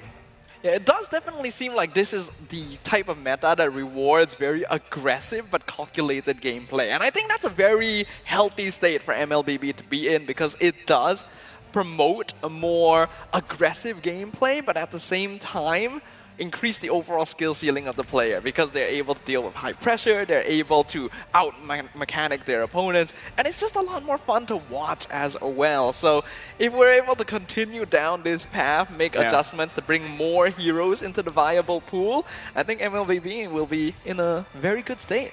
I would say, looking at the games, the macro play is going to be more important, because mechanics isn't that important. Mechanics is important when your car is broken. Yes. I don't know if I agree with that. You don't? Why Do you is get that? the joke, though? I do. I can see you trying to hold your smile. I've given you enough smiles today. You know, it's good. You don't see it coming. It is pretty good. Just like how we didn't see these groups standings coming, right? Like, yes, I think many of us were already predicting that SMG and Lil Gun would be pretty high up there.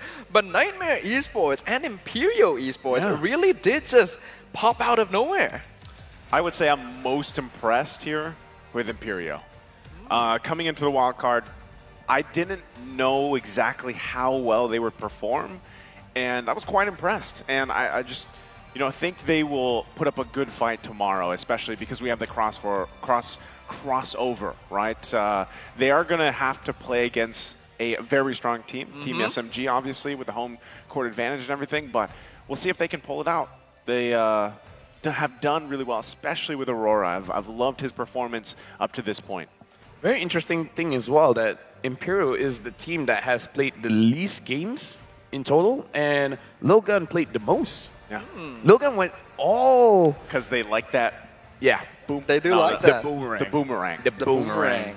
But of course, we also have to highlight the teams that will not be making it to the last day of the wildcards. Team Falcons, Formerical Esports, Umbrella Squad, and Keep Best Gaming have all shown us incredible performances up on the wildcard stage. And even if they're not going to be making it further, they deserve all of the praise in the world. And I am so excited to see how these teams and regions will continue developing in the future.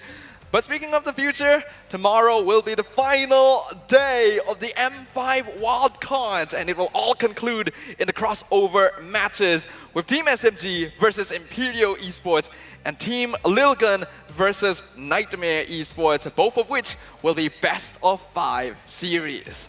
It's 2 p.m. and 4 p.m. respectively, and I'm already having feelings in my stomach, man. Imperial is looking strong. I'm rooting for Imperial. think that's 2 and 6, by the way. Nani? 2 and 6 p.m. 2 and 6 p.m. Not Oh. 2 and 4. That's, the 24-hour clock. I know. It's because we have extra games, you know? Oh, that's true. That's true. Because it's a best of 5. I can't count. It's all right. It's okay. You've already mentioned that before. You've done a great job today. I'm proud of you, LaFell. Analyst, by the way. I think we've all done a great job today. Thank you very much for sharing the desk with me. Boys, we got, of course, Mustafa, LaFell, and Aisu have been your desk for the second half of day 3. That's going to be it from us for now. But before we end, we'll throw it over to our host to close out the show. Thank you for watching, guys. We'll see you next time. After 12 series of intense action from 8 of our emerging Mobile Legends Bang Bang regions, we have finally determined the teams that will take a step closer towards the main event. Tomorrow, 2 pivotal best of 5 series awaits us to complete 16 of the world's best teams who will dare to be better than great. Among Team SMG, Imperio Esports, Lil Gun, Nightmare Esports, who will advance to the M5 World Championship. Be a part of this historic feat by joining us here live at Geospace in Malaysia or by tuning in online to show us your support. On behalf of everyone who's making the M5 World Championship wildcard possible, we would like to remind all of you who are in pursuit of victory to be better than great.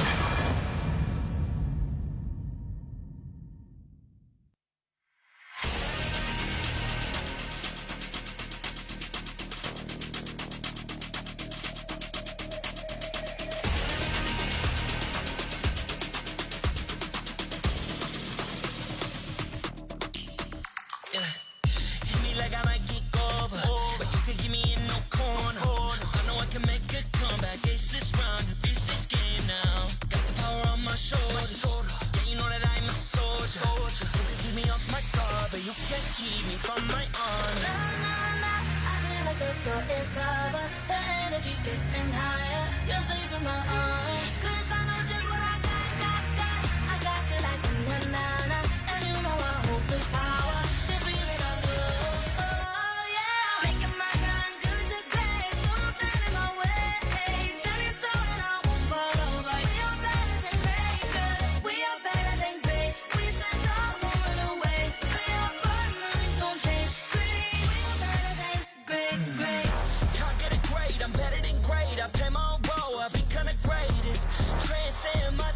Into this game, yeah. I build a power to dominate fate. Championship mind on top of the week. What's up to the game? Shot reveal. Better than great, that's how we feel. I feel like the floor is lava. The energy's getting higher. You're saving my arms. 'Cause I know just what I got. I got you like na-na-na. And you know I hold the power. Just so you that I know. Oh, yeah. Making my grind good to great. So don't stand in my way.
You can't keep me from my honor. I feel like the floor is lava. The energy's getting higher. You're saving my arms. 'Cause I know just what I got.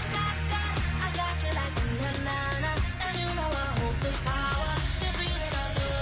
Oh yeah. Making my grind good today. So don't stand in my way. Standing tall and I won't fall over. We are better than great, good. We are better than great. We send all women away. We are fun, nothing gon' change. Great. We are better than great.